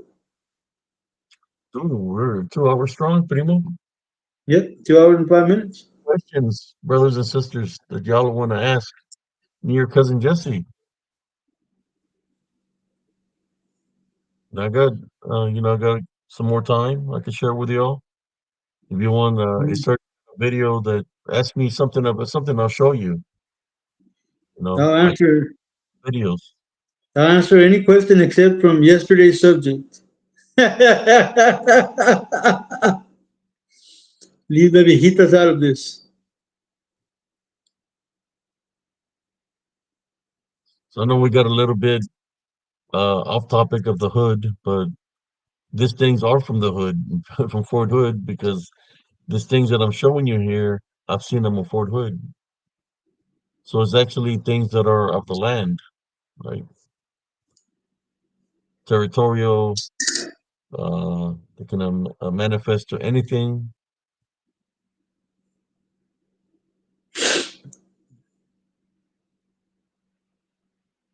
Say it's supposed to freeze tomorrow. My perritas inside, my plantas are inside. I just need to put a little antifreeze into my pickup.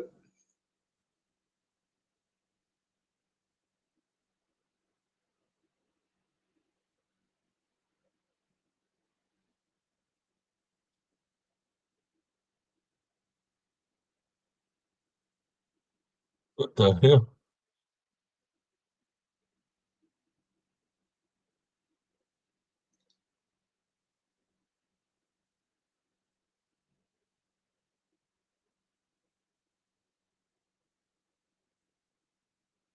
28 degrees where I'm right now. Are you cold, runner? If you're cold, knock out some push-ups. Science Yeah, skills wants you to knock out 20. it's, it could be a DDN, Morgan, but the gypsies have always said that it's a curse to transform into a werewolf. A curse, kind of like a shapeshifter skinwalker. The shapeshifter skinwalkers, they're already have crossed over. They're in the spirit, but that was a deal that they had with the demons that they would have the same capabilities that they will have Welcome, X. to be able to manifest into any animal within Mother Nature itself. The gypsy said that in order to transform into a werewolf, you got to be bitten by a werewolf during a full moon. That's how they pass the curse to you.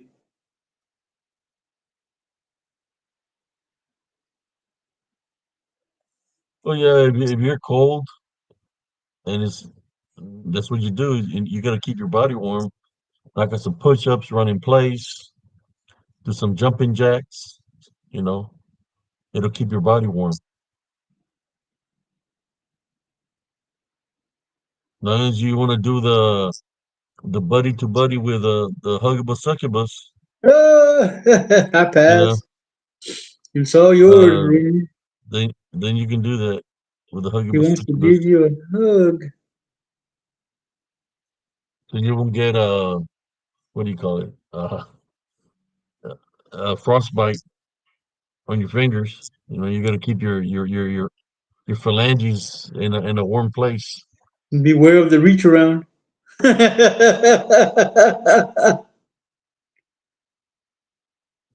What the hell? The only skinwalker the Smurfy has in his right hand. LOL. What the hell? Pinche Smurfy cochino, he's choking a Smurf.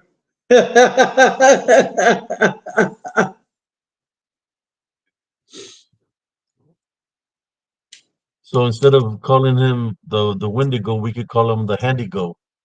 And then go. Handigo? We can call him Yeah, a speed shifter. Charlie. A speed shifter. He's good at throwing dice. Hey, primo. He's Yep. good at throwing some dice.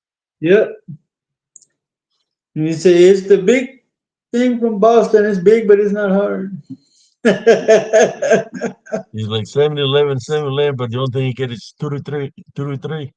Craps, craps, He only gets crap 1 and 1. snake eyes. Uh, Nah, my part, Morgan. I've never seen anything paranormal during Christmas. I've never seen Krampus. I mean, Krampus. any paranormal Christmas encounters? Oh man, I mean, you got to think about it. The spirit world is active 24/7. So I'm more than sure there is activity that's happening during Christmas. I'm trying to think if something specifically happened to me during Christmas. Uh, that I'm trying to think. And must have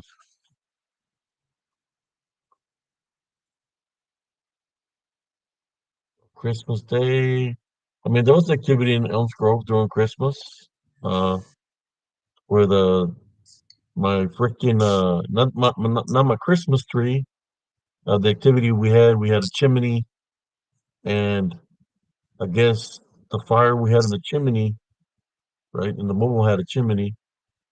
A piece of wood came out. It landed on my couch, and when went outside because we smelled smoke, my couch was on fire.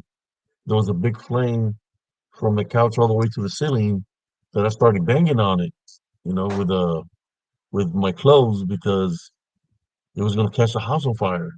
But I was able to shut it off and find out that it was a piece of the wood that landed An amber? on, on the yeah on the sofa. What was weird about it is that my nephew's son was asleep on the sofa where the fire was right beside him. When I look at the fire that was there, it did not look like an ordinary fire, brother and sisters. This looked like what I would consider what I visually seen with my eyes was a elemental, a fire elemental. That's what I witnessed. It looked like a fire elemental that was caused the fire. It wasn't like a flame. It was standing up. So I went to put it out. To me, that's what it looked like, elemental, a fire elemental. It didn't look like a flame. It looked like something that was on fire. Like something was on fire, but it was not a. It's like the sofa had a little bit of damage, so it looked like a fire elemental. You know, can explain it, but I put it out.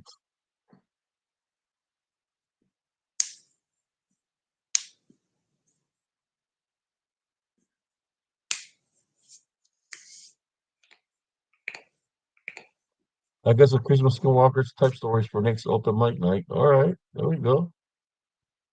I forget Christmas is right around the corner, man. It's been so busy for us, with my mother-in-law and that we didn't even get a chance to set up a Christmas tree because we've been busy, you know, with everything happening.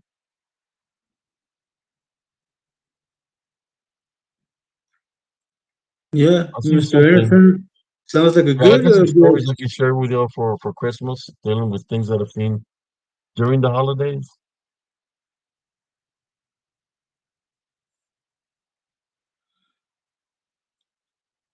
I don't know. I have an uncle said that he would see reptilians while he was a truck driver at the lots, lot lizards.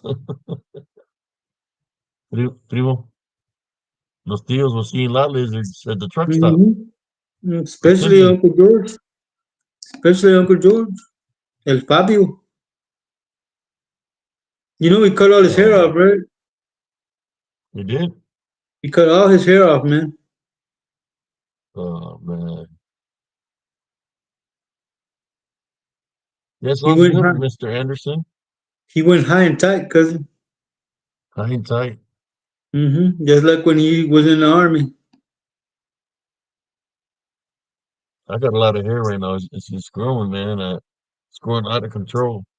I got an appointment tomorrow to go cut my hair, man. Probably get my beard lined up and whatnot.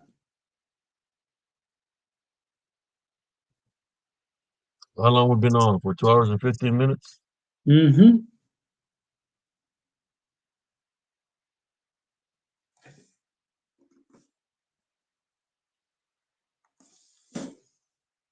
What else would you like to talk about? Stories from the hood. I've seen all kinds of things up there on Fort Hood, man. That if I was in the military, I probably wouldn't be here right now because they come looking for me. Because I'm not supposed to talk to anybody about the things that I've seen in the military. But I'm not in the military no more, so I can say whatever I want to say, even though the people still are looking at me. You know what they're gonna do? Call Will Smith to come slap me? Yeah, I'd like to see him Put him do back. that. Knock the black off of his ass.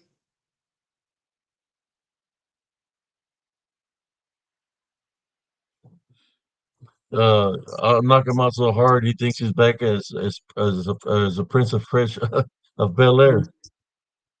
He be yelling for Uncle Phil.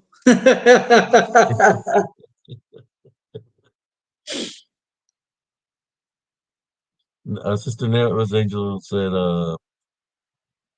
my shuffle was home near a native Indian ground, lots of activity there. Shanties, the Hatman, demons, duendes, Pterodactyl. pterodactyl, laying on the roof, La Llorona by the canal. Yeah, sounds like our neck of the woods where we live. To a lot of that kind of activity. But the deer woman, now that one right there, that one was really freaked me out. Was a deer woman. I Oh guess yes. if the duende was here, she was kind of short like the duende, a little bit taller than the duende, probably like 5'1", 4 foot. She didn't look that tall, but I seen his true nature, man, and it was not good. The beastly manifestation of it.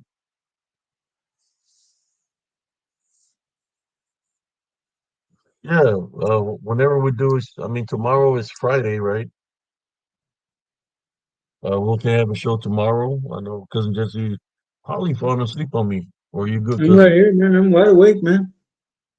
You're wide awake. I'm watching my battery, Where you at right now?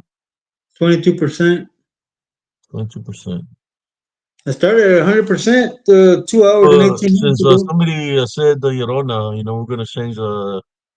That's one thing that many people have witnessed has been the Llorona. For stories of soldiers hearing a woman crying out there when it was raining or near the creeks. Um, we've had encounters growing up, but yeah, that's one of the things that we could say that she's been spotted all around the world. Is La Llorona, one of the ones that have been spotted all over the world, and she's called many names all around the world. We know her as a Llorona. Some people know her as a wailer. Some people call her a banshee. Right? So she's known as many names, La Llorona. Let me see. I don't think I'd be afraid of a deer woman. She's supposed to be a protector entity for women. Yeah, no, yeah. She looks for. She was looking for my friend that night, uh, because he was. I guess I'm in the bad road. He was single, separated from his wife, but he was looking for him. He's lucky. He lucky that he wasn't there that day because the park had flooded, and he wanted to go rent a room. But It's if just movie. said if he was there, most likely something would have happened to him. He was a guy, and if he was, you know, like women, he might have let her in her house, and that would have been it for him. Primo, You know, it would have been it for him, I think. that Me and his happened to brother Dave. me. The last time I went to Mississippi, cousin, came home from work and was taking a shower. I came out of the shower, man, and there was a female in my kitchen in a dirty bra and panties asking me if I had 20 bucks. I told her, get the hell out of my house, man. I don't catch nothing. Get the hell out of Oh my house. man. I don't trying to catch nothing. I don't know how she got in, man. She is a supernatural being and she can move very rapidly. Just put it this way. She can move at a high rate of speed and transform at the same time, where her body or the manifestation is changing form as she's moving all at once, simultaneously. She's moving and like a shapeshifter. Smurfy. The hell, the doggy door. She can shapeshift. Dude, that freaked me out, Smurfy, because like I said, I had just come out the shower. I was just wrapped in a towel, and she's standing right there where the front door is in the kitchen, just in a dirty bra and panties. And I said, "Get the hell out of my house, man! She was What the trying to hell?" get a ride for me, man. She said, "Can you give me a ride?" Right? I just didn't understand what kind of ride she wanted. Luckily, Yeehaw! my nephew was with me, but she asked me, "Can you give me a ride?" And I said, "Ma'am, my truck is not working." And she had a smile on her face, very beautiful smile. The shirt was a deer print, and she looked at my nephew and said, "Can you give me a ride?" And my nephew said, "Lady, I don't even know who you are, and even if I knew who you were, I don't got no gas money to give you a ride." That's what he told her. And she looked, didn't say nothing no more, and started going up the street. That's when we seen that we didn't give her a chance to fully manifest. How it happened. We're on the front porch was uh the lower part of the park had flooded because of the creek had rose. So my friend's car was messed up because it went underwater, and his uh, mobile home, his trailer went underwater. So we were keeping an eye from higher ground. We seen some movement, like there's something big moving by his vehicle. We ran down there. We couldn't find who it was. So we're looking around. We checked the door of the car was locked. We checked the front door. It was still locked. So as I was going in between the mobile home in the darkness, imagine walking into the darkness and then you see something come out of the darkness. What I saw was that woman, and her face was like right here near me. And she said that if I could give her a ride, and I asked her, "What are you doing here? Are you here looking for Brother Dave?" She wouldn't say nothing.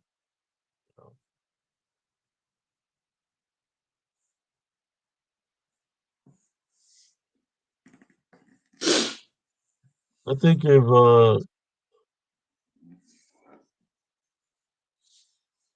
I think if Murphy would have been there, he wouldn't be here right now.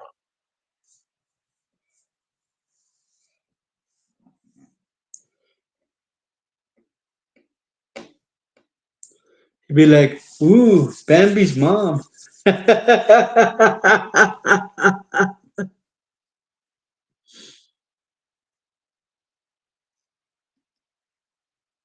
No, I literally seen the leg of the deer where it was flapping. Her right leg was flapping, and it was the leg of the deer. I could see the beastly form.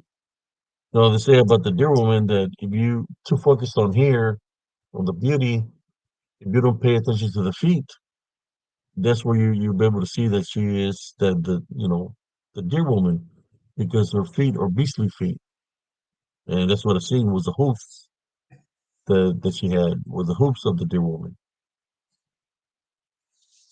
Yeah, she was on the mission, all right. I don't Yes, know if she was Murphy. going to get some kind of missionary position or something, but she was on a mission. Just We Murphy didn't be mess with her, saying, man. She left us behind. Like she was moving so fast, but we were running and we couldn't catch up to her. and she was walking, but she was moving not like a regular person.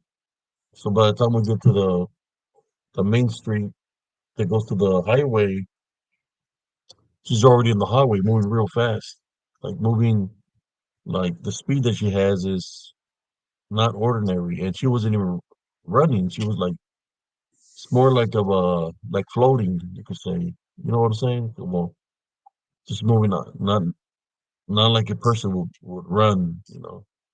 But we couldn't catch up to her.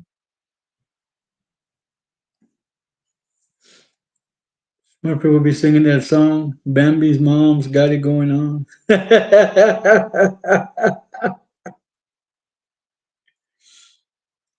The beastly form, man, what I seen from where I was sitting at, it had to be like 12 foot tall. The beastly form of the deer woman, Oh wow. 12 foot, like a big shadow. You could say maybe possibly the manifestation to look like a Bigfoot, right? Something huge. It was massive. It was like 12 foot tall. I seen a big bulto, a big shadow, like real tall and real wide. Because Brother Dave's red car that he had was this little car, so the mass was as was bigger than the car. That was the true manifestation of the deer woman. It's a beastly manifestation.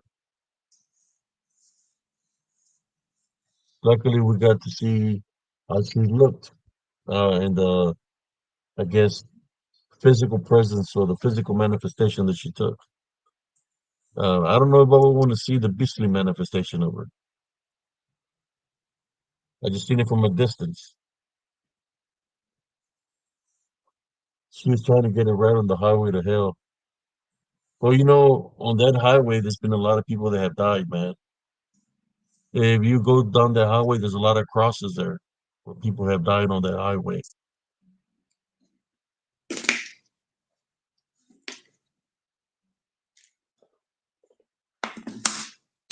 Well, cousin, I'm at the call it tonight. I got 15%. All right, cousin. Ladies and gentlemen, thank you for stopping by. We appreciate your time. May the Lord protect you while you sleep, and may your day be filled with blessings when you wake up. Signing off. Bye, Cynthia. All right, cousin. I'll catch you later. All right, cousin. Como decimos en el valle, este guacho.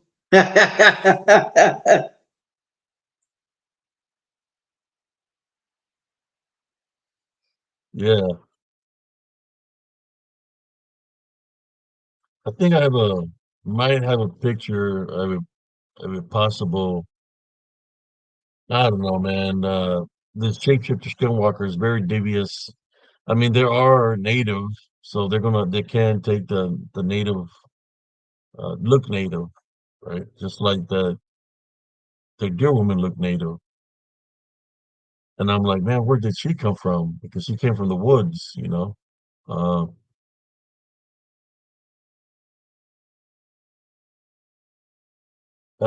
the natives used to live in this area. They were woodlanders.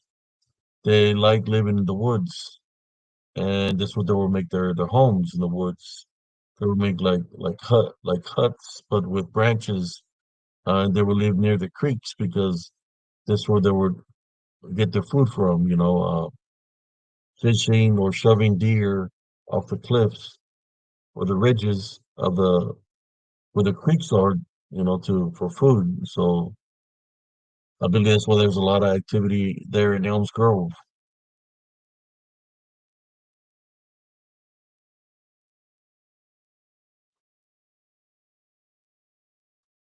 I don't know what tribe she was affiliated with or anything like that, but she exists.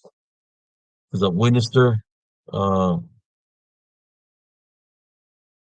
I don't know if she exists. But luckily, the day that I did encounter her, I was on the right path. I've been on the right path, and she did not have a spiritual opening to attack. So she was looking for somebody else that might have been on the wrong path.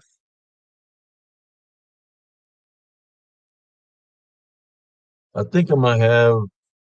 I don't know. Let me see if I can find a picture real quick, brothers and sisters, of something that looked. Let me see if I can find it. Let me see if I can find a picture of.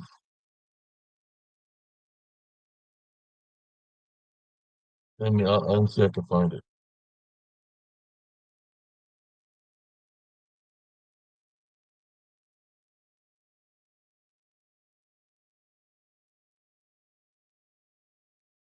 Uh,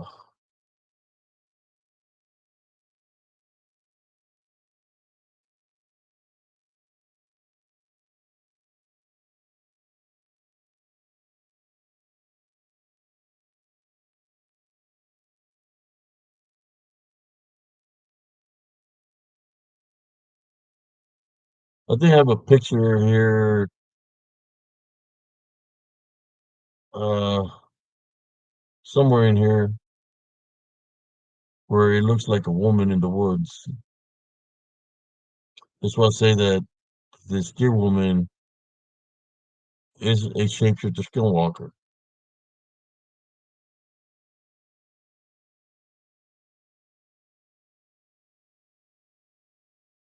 Let me see if I could find the picture that I'm looking for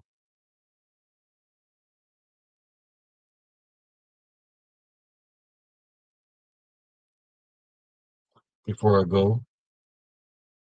Let me see if I can find it real quick.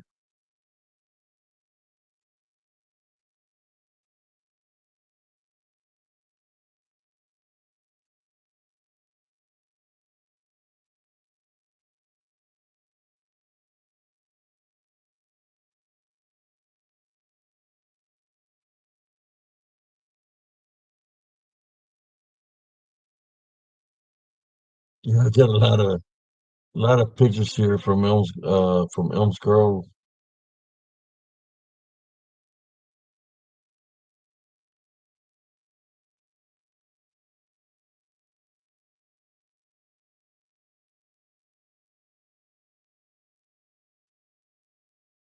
I'm trying to find a picture of when I was in the woods and I seen if I could find it. I didn't even know if it's even here. Probably not.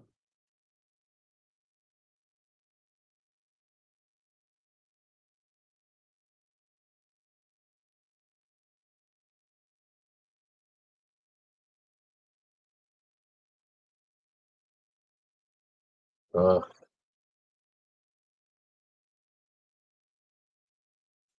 Maybe we can save it for another day.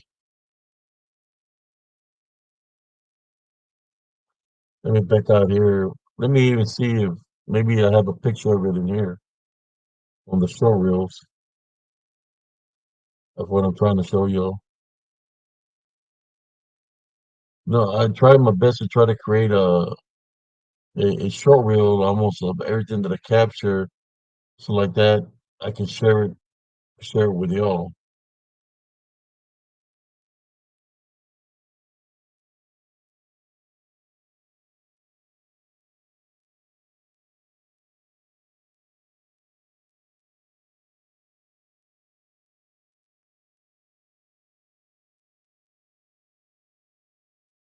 Okay, I think I found it. Here we go. It's still turning in. Let me share it with you.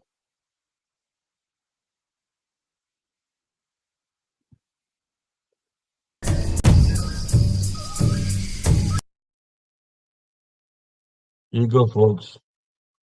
The closest thing to the deer woman that I would think we see would be something that lives in the woods that can manifest it into anything. And here she is right here. I mean, the deer woman that we witnessed looked like a woman. You know, she was in a good manifestation of a woman. But imagine how a deer woman would look in its environment in the woods where it's camouflaging itself uh, to blend in with the environment in the woods, that you will figure it would have a beastly look to her still, that it wouldn't be in a manifestation like you or me, but she would still look beastly in some kind of way. Well, I believe right here is an image of something like that, which is, I believe, like a bruja or a something did it, a fae, right? Or a possible deer woman here that I captured from the woods. No, she looks dark here. This looks kind of abnormal. Doesn't look like a regular arm, but there's the face here. Some crazy hair, but the face is right here. The eyes, the nose, and other things that are in the picture. So I'm gonna go to the comments to see what y'all say about that picture that I got there, that I captured during the day. Well, I was out there investigating.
So there's a picture of what I captured, what seems to be a woman looking at me from from inside the woods because I'm in the woods, right? When you think about a succubus,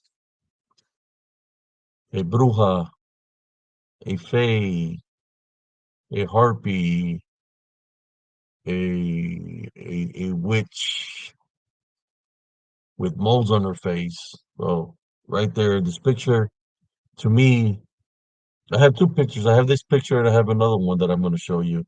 But this one for sure is something that is in mid transformation. It still looks beastly because the body is looks like some kind of fur, right? But the face, you could see, you know, the face of her.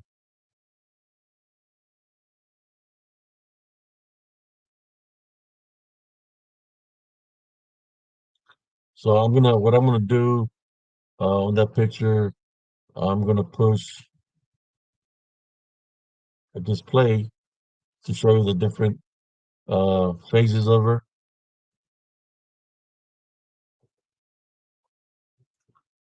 Because there's another picture that I captured where she was at, and now that right there, which I'm gonna show it to you in a few, is like a to me like a Wendigo. It's because it's very tall, and it was beside her. So I want to share that with you.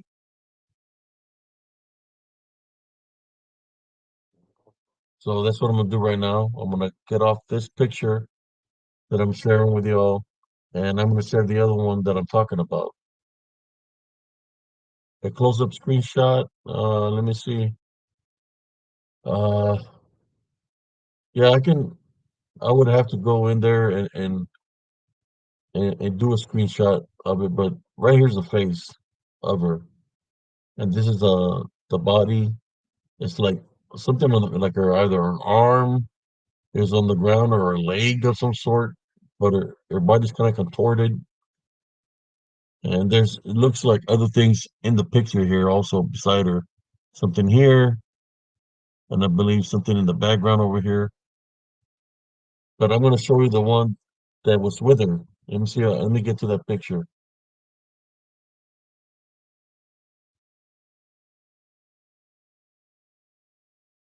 Yeah, what I can do is because let me see. Let me see if I can customize it. No, I don't think I can customize it. See what this button is for. Uh,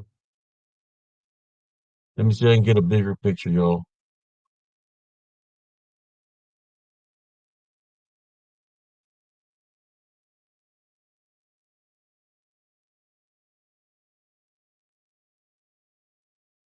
Can you see it there better?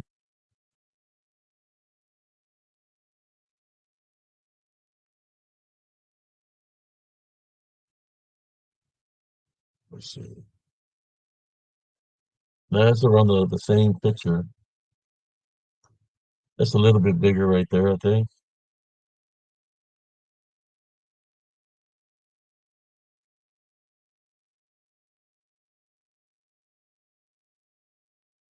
You just can't see me there now. uh, so there you go.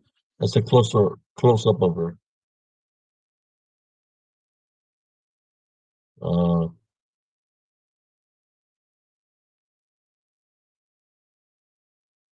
the the face and the body. There's other things that are around here. I don't know what that is, but she's there. So I'm gonna get out of here and go to the other one I wanted to show you that was affiliated with a picture. There's another one that's affiliated with a picture because it's in the same location where I took that picture. Let me see if I can share it with you. Let me find it first. There she is right there, which will be this picture.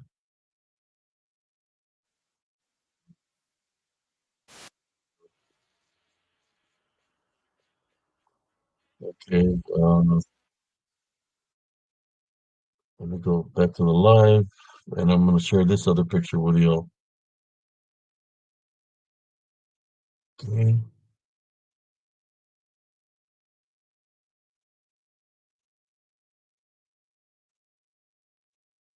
There we go, folks.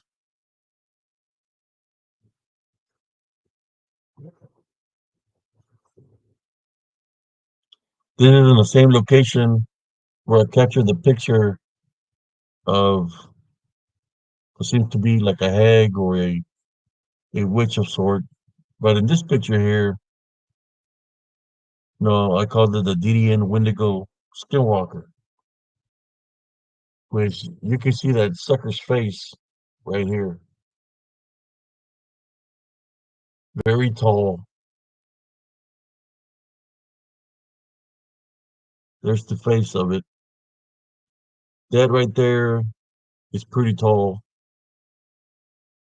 standing. I was able to capture it because I was doing a live. Also in this picture, you can see what seems to be like a lot of spirits on the ground around this. So I'm thinking this is like a territorial thing. You can see it said things on the ground here, but up here it's standing. I believe this is what the natives call a wendigo. You know, it does. That's what it does. Collect souls, right? So if it collects souls, it's got to be spirits around it. But it's standing there looking at me. It doesn't look too happy that I'm in the area. So we'll stop it there so you can see it right there. We're standing.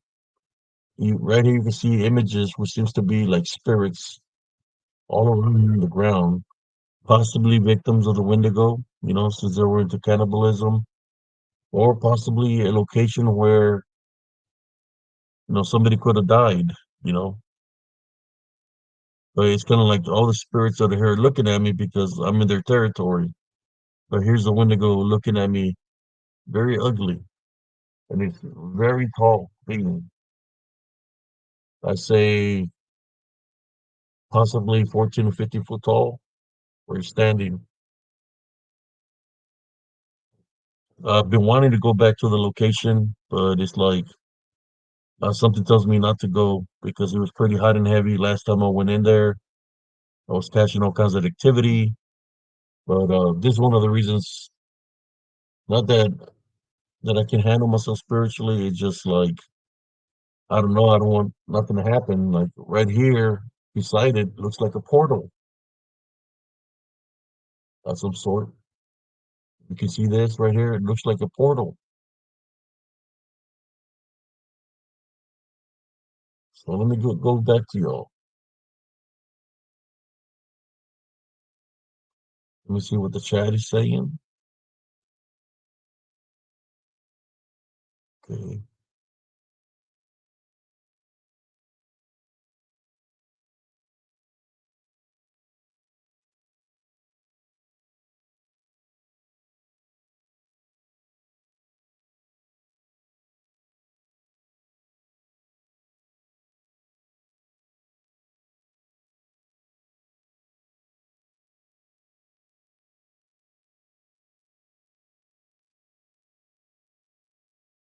Yeah.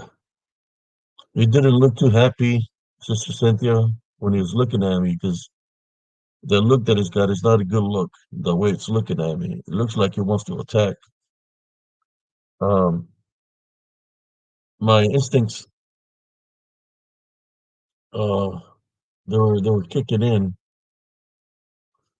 or my instincts were kicking in. Like my hairs were standing up, my stomach starting to hurt. I started getting like stomach cramps, and it's like almost as if we're letting me know to get the hell out of there. And I did. I didn't go back the way I went in there. I went a shortcut. I cut through the woods just to get out of there because all my spiritual senses were letting me know there was danger there.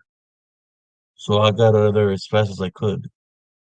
I got away from that area and just stay. I'm trying to stay away. But that was huge.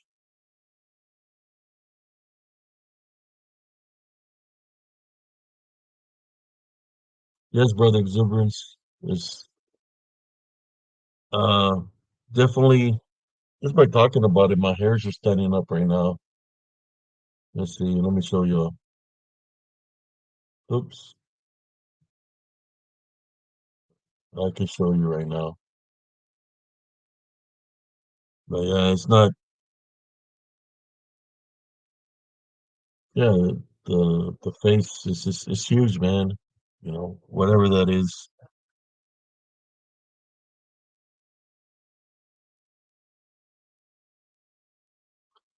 No, he was upset I was there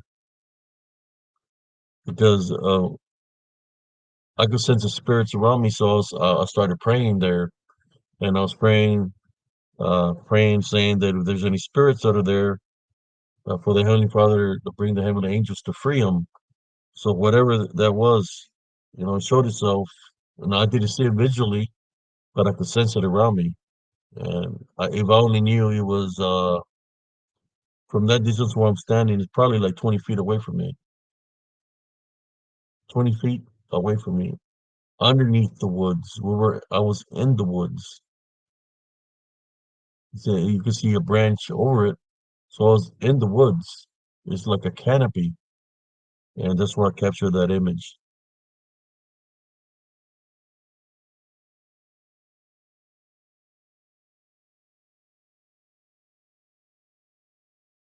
Okay, good night, Sister Cynthia. You better call cousin Jesse. uh, you have a good night. Thank you for tuning in. Uh, and saying that, I want to keep you all tuned away because I can keep on going. If you want me to show you something else, name me something, and I'll show it to you. Something that if I have it, I'm going to show it to you of what I'm gonna have. Say a name of something. If I have it, I'm going to show it to you. That of what I think that is. That right there, that image that I just showed you, to me, of what I see, I believe that's a Wendigo because the way it looks, will be a Wendigo.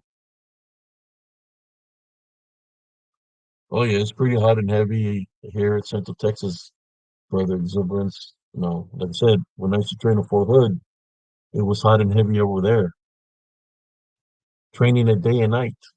So there was all kinds of activity at night. Sometimes you could hear somebody calling your name in the night, but it sounds like one of your crew members. We were a four-man crew, right? We got a driver, a loader, a TC, or a gunner. So one time I heard my gunner, I think it was a loader at the time. My gunner was calling my name from the woods. So as I'm going to where he's calling me, it's at nighttime. My gunner comes from a different direction because he's coming from an outdoor latrine. And he's like, "Hey, what are you doing?" He said my last name. "Where are you going over there?" I said, "So how can you be calling me from over here when you're over there?" But I was going to where his voice was calling my name. So they were trying to lure me into the woods because it was pretending to be my gunner. So there was a lot of things in that nature that would happen on base on Fort Hood where we were trained. A lot of incidents like that.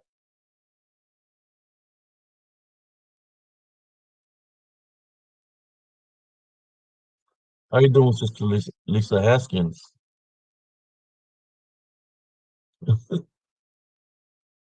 Oh yeah, man. It would happen to me all the freaking time, you know. One thing that stings like they like people to get pissed off with one another, right? So they'll do some shit like that, and you start arguing amongst each other because you say, "I didn't call you," and then you're like, "Yeah, you were calling me," and you start arguing, and they like that, right? Because that's what they feed off. They want you to argue. They want you to get pissed off with each other. So the best thing to do sometimes is say, "Well, I guess it must have just been my imagination, right? Maybe maybe I'm tired. Maybe my mind is playing tricks on me." Sometimes you just have to live it in that nature, right? In that way, because you don't want to give those kind of things any kind of power over you, right? Because this is the one, you know. That's what they do. They're tricksters. Imagine how many people have gotten lured. I know for a fact that there's been a lot of soldiers that have gone to the land nav course on Fort Hood, and some of them never make it back because they went up lost in the woods. So by the time they find them, that's it. They're gone because the body can only last so long without no food or water, right?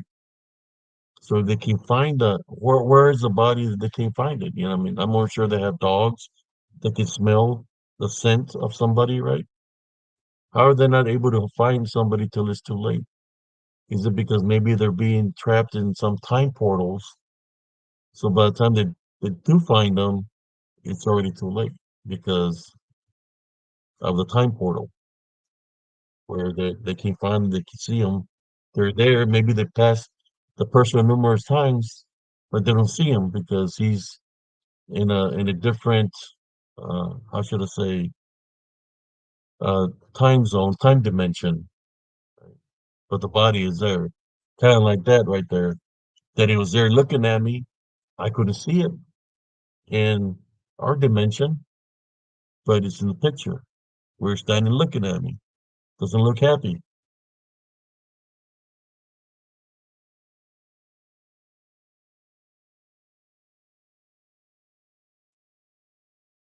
Yeah. Let me see if I can find another one for you all, brothers and sisters.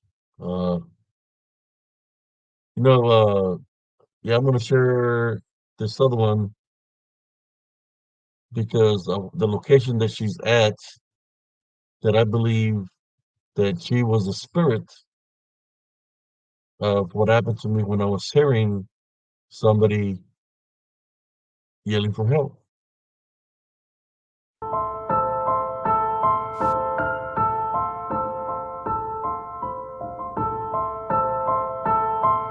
Let me make me small.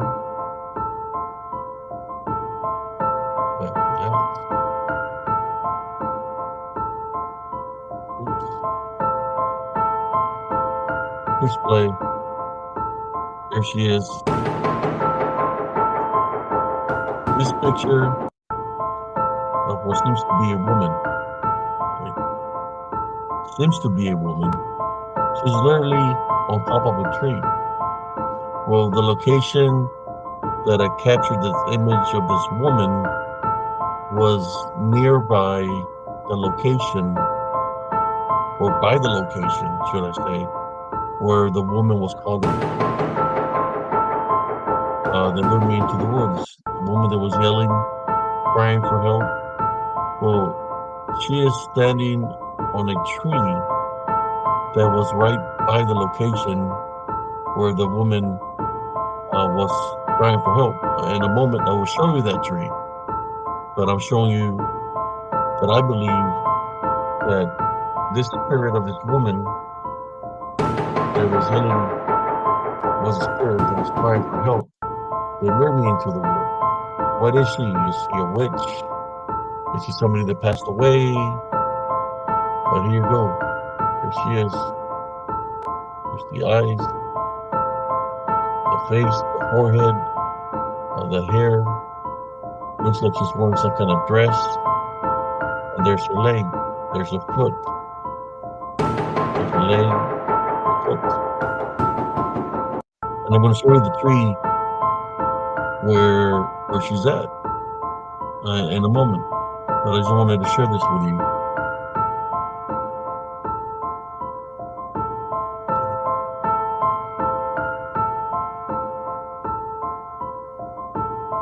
Yes. Right, Brother Smurfy. Oh, the music is loud. Oh, I'm sorry, guys. Let me shut off the music. I didn't know the music was on the video. There you go. Okay. I stopped the music.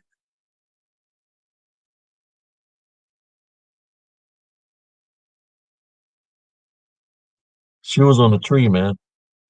The tree that she's on is nearby where I stopped, where the cry for help stop was by the tree that she's sitting on.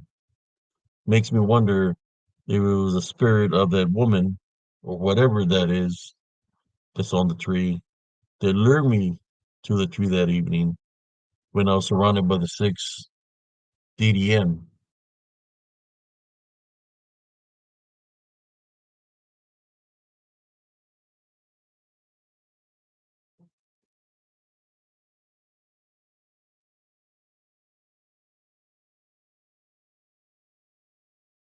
Okay, I'm gonna stop sharing this, see if I can find a picture of the tree. Quick.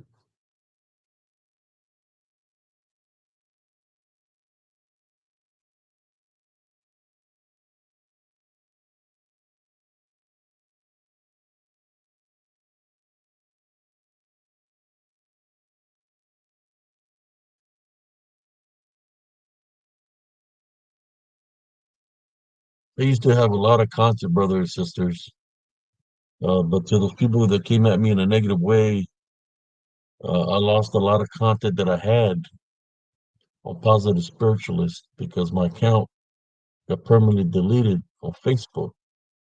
But I had a lot more content than this, you know, because people were trying to stop me from sharing all this, you know.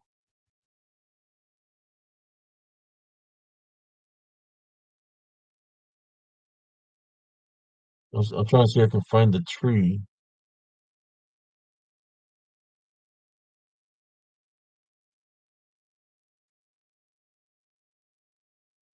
of where she was standing. I mean, let me see if I can find it real quick.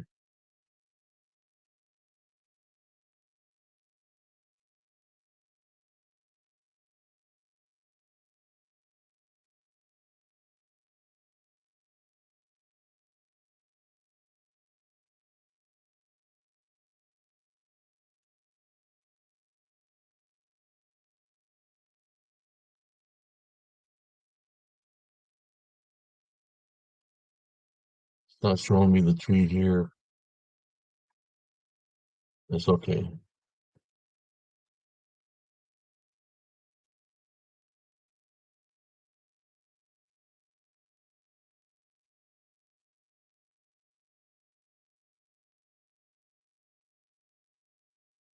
Yeah, I was looking for the tree, but I can't find the tree where that picture is from, brothers and sisters.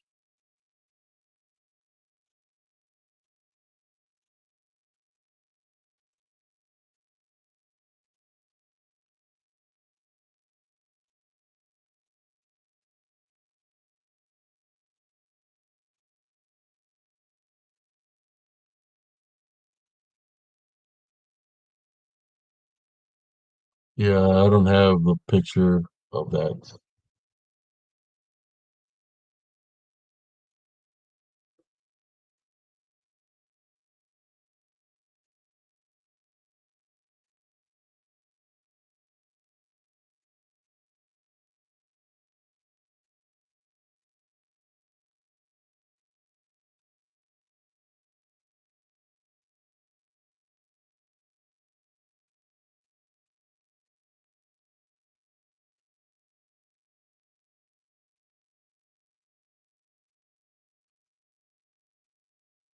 I think I have a video here of the path of Elms Grove. Let me see.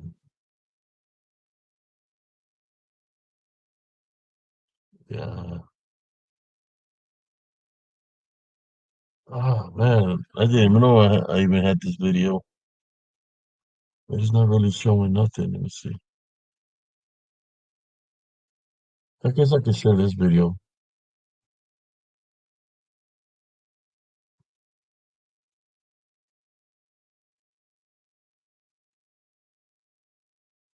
I am really thinking about going back into that area to go investigate one day. I'm thinking about uh trying to invite some of my brother in arms to go check it out with me.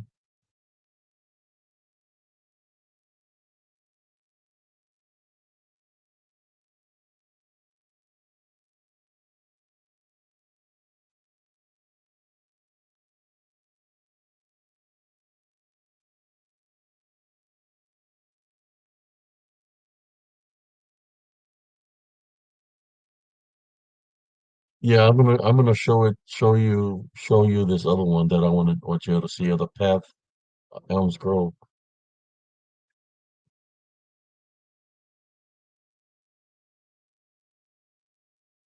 Okay, here we go. This is a path in Elms Grove. It's like a canopy. It's the path, but it's a canopy of trees because the trees cross over with one another. They're intertwined. But I wanted to show you this entity that's right here by the path, by the path, possibly a shapeshifter skinwalker, because here you can see a face of it. But down here you could see something that looks beastly underneath it. But up here looks like an old man or something, the face. But this is in the path of Elms Grove. I just wanted to share this with y'all.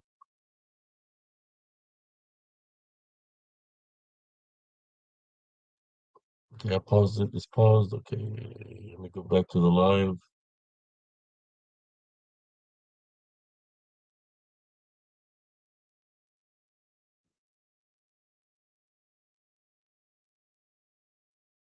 Yeah, and another thing, AI and all these fake videos that people are making is not helping out the problem that we have.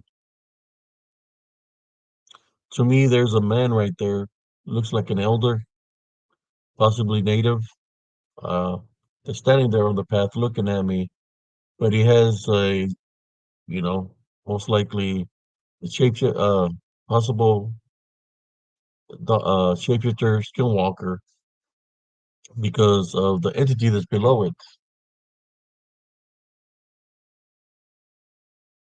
let me go to the video so I can show you what I'm talking about. There's an entity here, but the man, the face is right here. Let me get a good look at it. Just stop it, pause it. So right here is like this little creature, whatever it is. You can see the teeth and everything. But up here seems to be like an old man of some sort. Could be the shapeshifter skinwalker. But here it is right here. There's the face, and here is a little beastly manifestation of whatever it's trying to maybe turn itself into or manifest to. Right there. You can see it better right there. We'll leave it there for a moment so y'all can check it out. Here's the little beam, the eyes, the mouth. But up here looks like something here. Possible to me will be the possible shapeshifter skinwalker in cahoots or with whatever this is, maybe a demonic entity or a familiar, I don't know. But they're together, standing side by side on the path of Elm's Grove. There you go.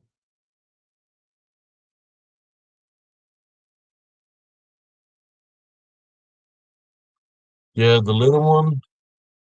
uh, the little one right there, you know, when people talk about a duende, I would say it's more of what is the other creature that people talk about that is kind of like 3 4 feet high and it has a lot of teeth. What's the name of it, Brother Exuberance? That you heard the name of it be called before? It's a certain name that they call it. This little creature. It's got a lot of teeth. I just can't remember the name of it.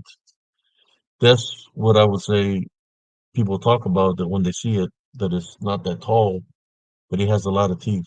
I just can't remember the name of the cryptid, because they're saying it's a cryptid creature, right? That has a lot of teeth.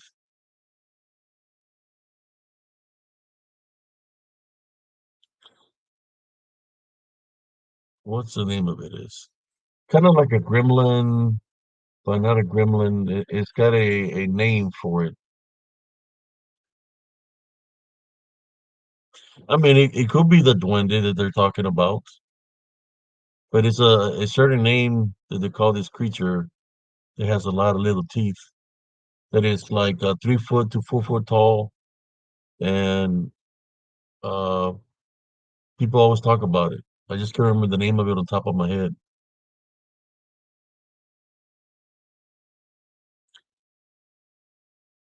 Yeah, man, no, not a bombero, not a goblin. There we go. Exuberance. A pugwudgie. Pugwudgie. That's the one I was looking for. Pugwudgie.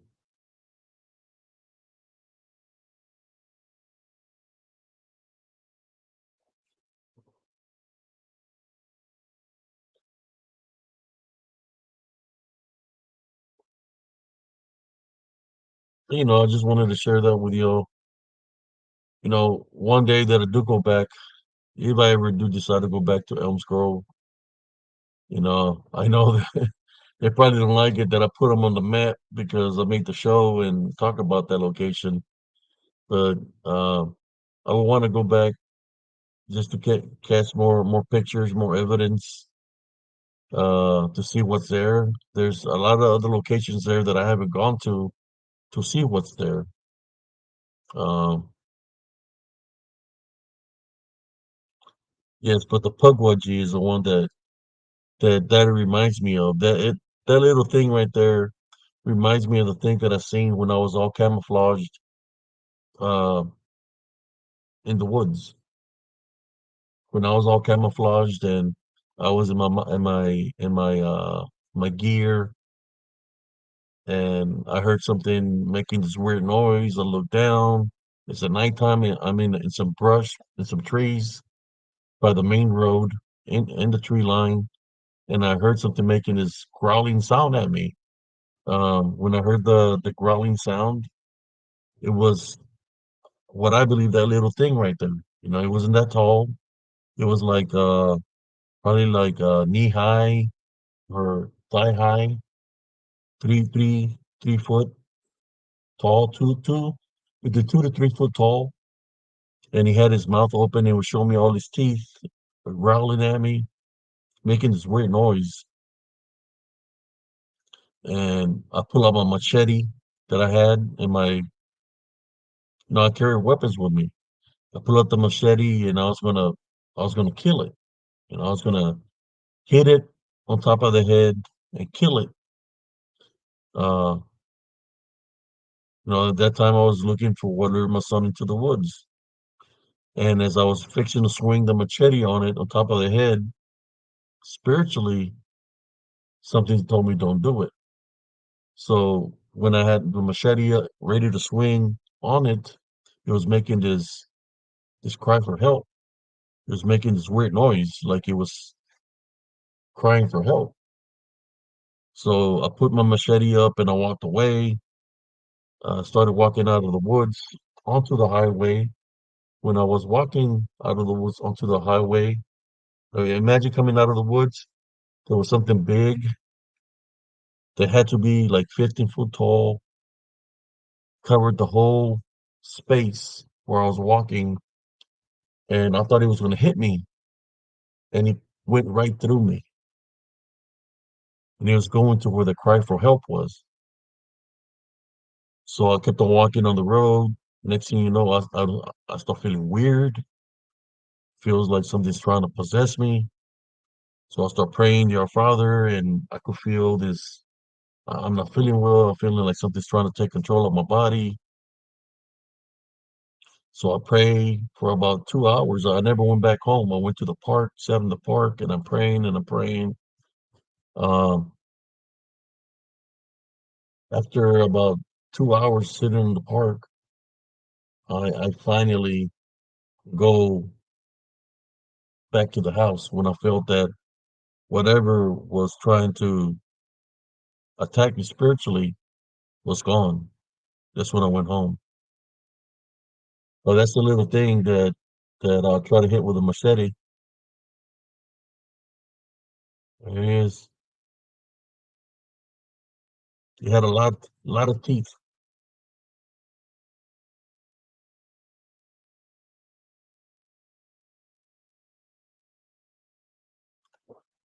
One day I'll show the gear that I had with me. I still have my military LBE. I had all kinds of knives on me. I'm the type of guy that it's a hands on kind of guy. You know? Uh, I don't need to have a weapon to take care of business. I'm a hands-on kind of guy. So I had all kinds of other weapons that I could use hands-on to eliminate a threat. You know, that I don't need a gun or a rifle or anything like that to take care of a situation. Uh, I mean, it's good to have something like that, but I really don't need it. Uh, but yeah, I was gonna use a machete to eliminate it. I mean, well, I never found out what would have happened if I would have swung, it would have disappeared, or I don't know. All of that, all I'm glad is I thank God that when I prayed for Him to free me from whatever was trying to possess me, um, that He helped me, and I just didn't want to deal with it. But those things, like that picture right there, those are the things that I capture in spiritual encrypted encounters. I bring the spiritual aspect of it into the cryptic community, right? At one point in time, I was thinking about changing the name from Spiritual Encrypted Encounters to Spiritual and DDN encounters, because I don't want to offend anybody, but as much disrespect that I've gotten for the past 4 or 5 years while I've been doing this works, I chose to leave cryptid there, you know, because I've done a lot of podcasts. I've done a lot of things where people look for spiritual encrypted encounters because they hear my stories. So I'm gonna leave it like that for a while, or I might add something to it. I could put DDN in front of spiritual encrypted encounters. I could do that also, but for right now, I'm just gonna leave it at spiritual encrypted encounters. I mean, you have to be there to understand where I'm coming from, and it's not like I was there with people.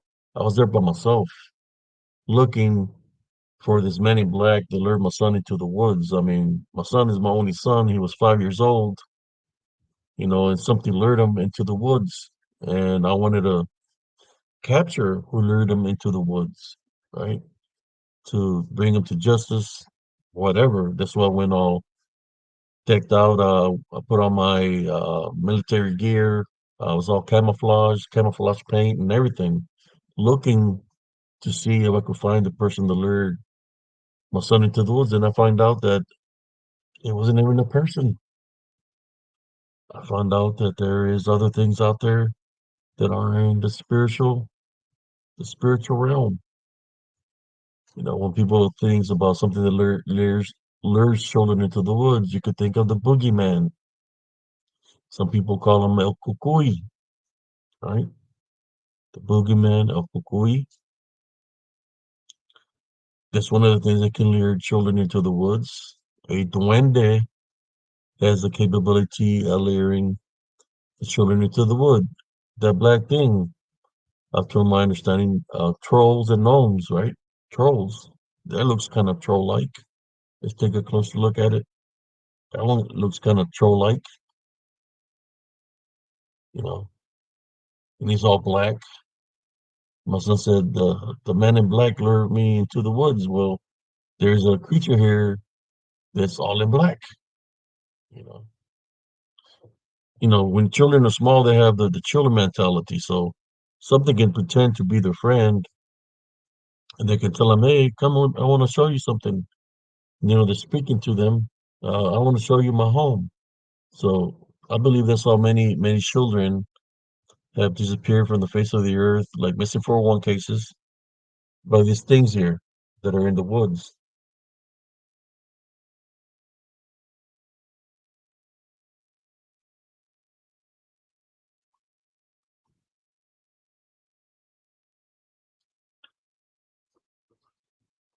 Yes. So I'm gonna share another one because y'all seen the video where it was opening its mouth, and let me show you. Let me see if I can show you something else from Elms Grove, right? That what I'm speaking about. I mean, I went through the ordeal fighting spiritually there. Uh, Man, I lived there from 2002 all the way to 2015. So all those years that I spent in Elms Grove, I fought spiritually. I fought physically. But when I fought physically, it was a failure because these things, when they attack in disembodied form. So they're unseen. You can't see them. So that's when they attack. When they got you believing in a Bigfoot or in a Dogman or in a Mothman or whatever kind of creature cryptid you think is out there, they can get you to believe that's it, but it's demonic. The opening is there because you're already believing in it. So that's when they attack you in spirit form. Disembodied form, you're not going to be able to see them. They can make contact with you. They can hit you. They can scratch you, but you can see what's hitting you. You can see what's scratching you because they're in manifesting in and out of our reality. The only way you can fight them spiritually, brothers and sisters, like I said, the only way is spiritually is through Jesus Christ. You can fight them physically with physical uh, items, swords, weapons. How are you going to fight something with weapons if it's in spirit form? You can't, but you can fight it in spirit through Jesus Christ. Uh, I want to show you something. I don't know if I even got that picture in here, but let me see what else I can show you before I go. You know, just having a good time here, chit chatting with the regulars. I appreciate every single one of y'all. You know, sometimes when you go through something, at the very beginning, it's hard to speak about what you're going through or what you've been through because you don't want people to make fun of you. You don't want people to think a certain way about you. But at the same time, you want to speak the truth, right? You want people to know what you went through, what's out there, so it won't happen to them, right? That's why I do this. I try to help out people spiritually, you know, share my encounters, what I've been through, so they can know how to fight spiritually through Jesus Christ. You know, that's why I was talking about forgiveness. I was mentioning the Love Foundation. Of course, certain people are going to keep on coming at us in a negative way. That's okay. So long I'm my Love Foundation, I'll be able to overcome these unseen forces. I do have other picture. Let me see if I can show one more picture with y'all here of this things. Uh, and it'll be a picture from the Elms Grove. Let me go into the pictures of the Elms Grove because it's pretty hot and heavy in Elms Grove, brothers and sisters. I can tell you that I had to move from that area because I couldn't take it no more, man. Fighting spiritually every day, it was exhausting.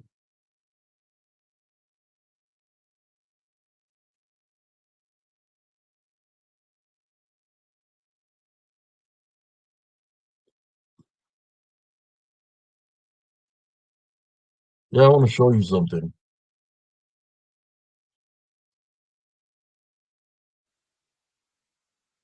Okay.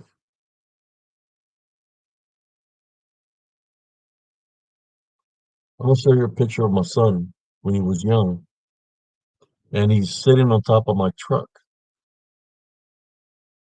But there's something there looking at him. I'm gonna share it with y'all so you can see that what I'm telling you is genuine. You know, because I love my son, I care for my son, and these things were around trying to. I mean, they took him into the woods, so they were trying to come after him. I want to show y'all something right now, brothers and sisters. I'm gonna show you a picture of my son on top of my truck, and there's something there looking directly at him. It's an old picture.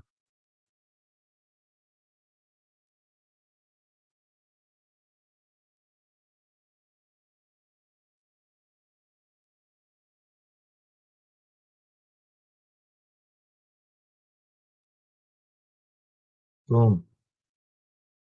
There it is. My son is sitting on top of my Chevy Silverado on top of the top of the hood, not the top of the hood, but on top of the truck. Right here is this, you could say demon. This demon look like gargoyles, kind of look like werewolves, kind of look even like Nosferatu because the faces are weird. But it's right here looking at my son. So I'm gonna push play so y'all can see what I'm talking about.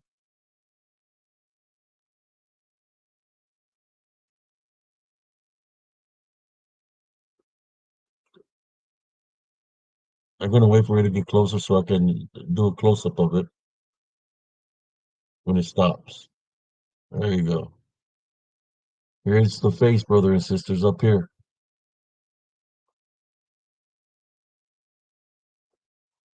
There's the eyes, the nose, the mouth. It's blending in with the environment, looking at my son, but it's right there by him.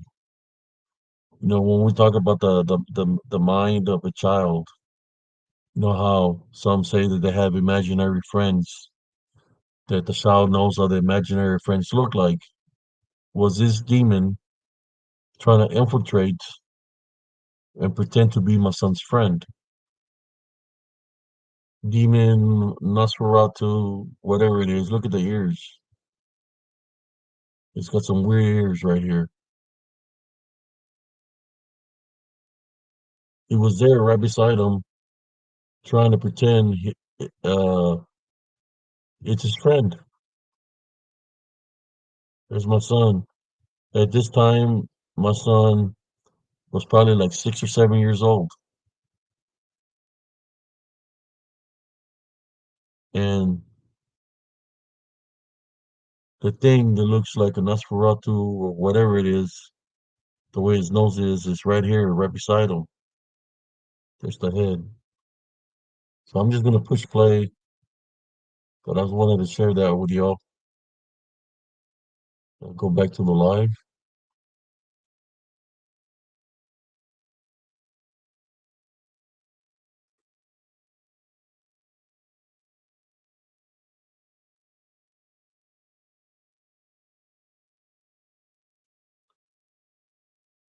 Yeah, is when we say that, oh, my son has an imaginary friend. Well, how does the imaginary friend look like?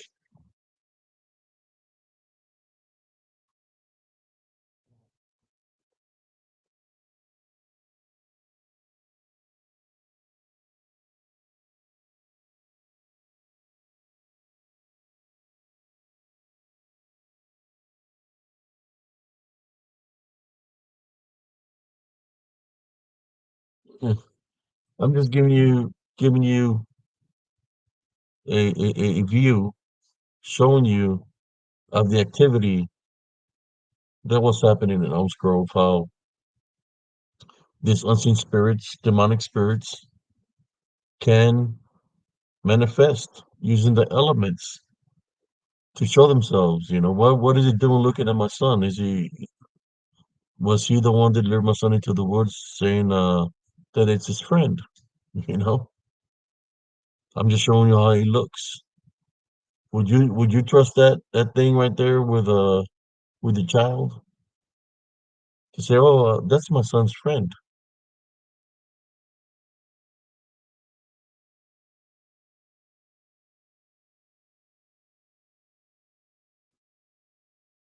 I want to just show you that. Yes, I do have something, sister. Somebody say something about something gray. Yeah, I got a picture like that that looked like something gray, but it's also white.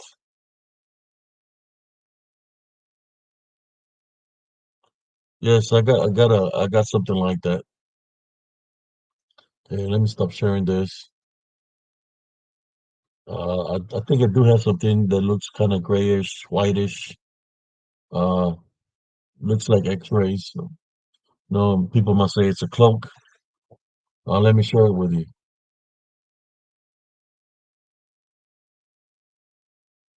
I think I got it right here. Let me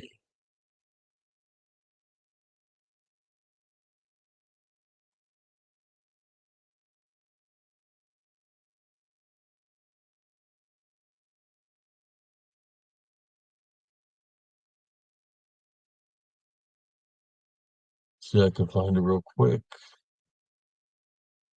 Well, I do got a picture of me when I crossed over and I came back, and you can see right through me when I crossed over. But I'll show you the thing that looks. Well, this one kind of looks like an X-ray. I'm going to show you two different kind of X-rays. I'm showing the one real quick. Let me see. We're on there. Let me share.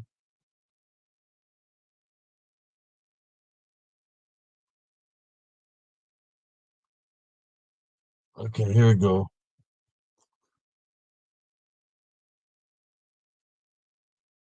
Here's one that looks like an X-ray. He's standing right here. Here's the face that looks like an X-ray because it's like in spirit.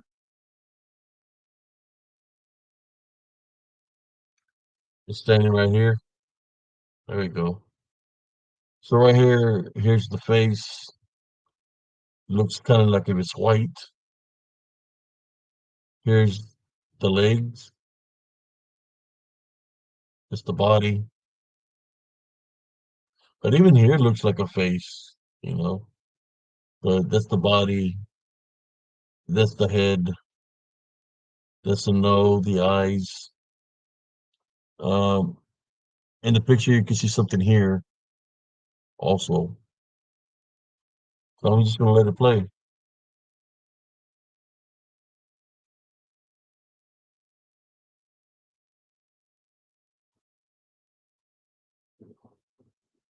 I mean, it looks like an X-ray because you can see white and gray in the picture.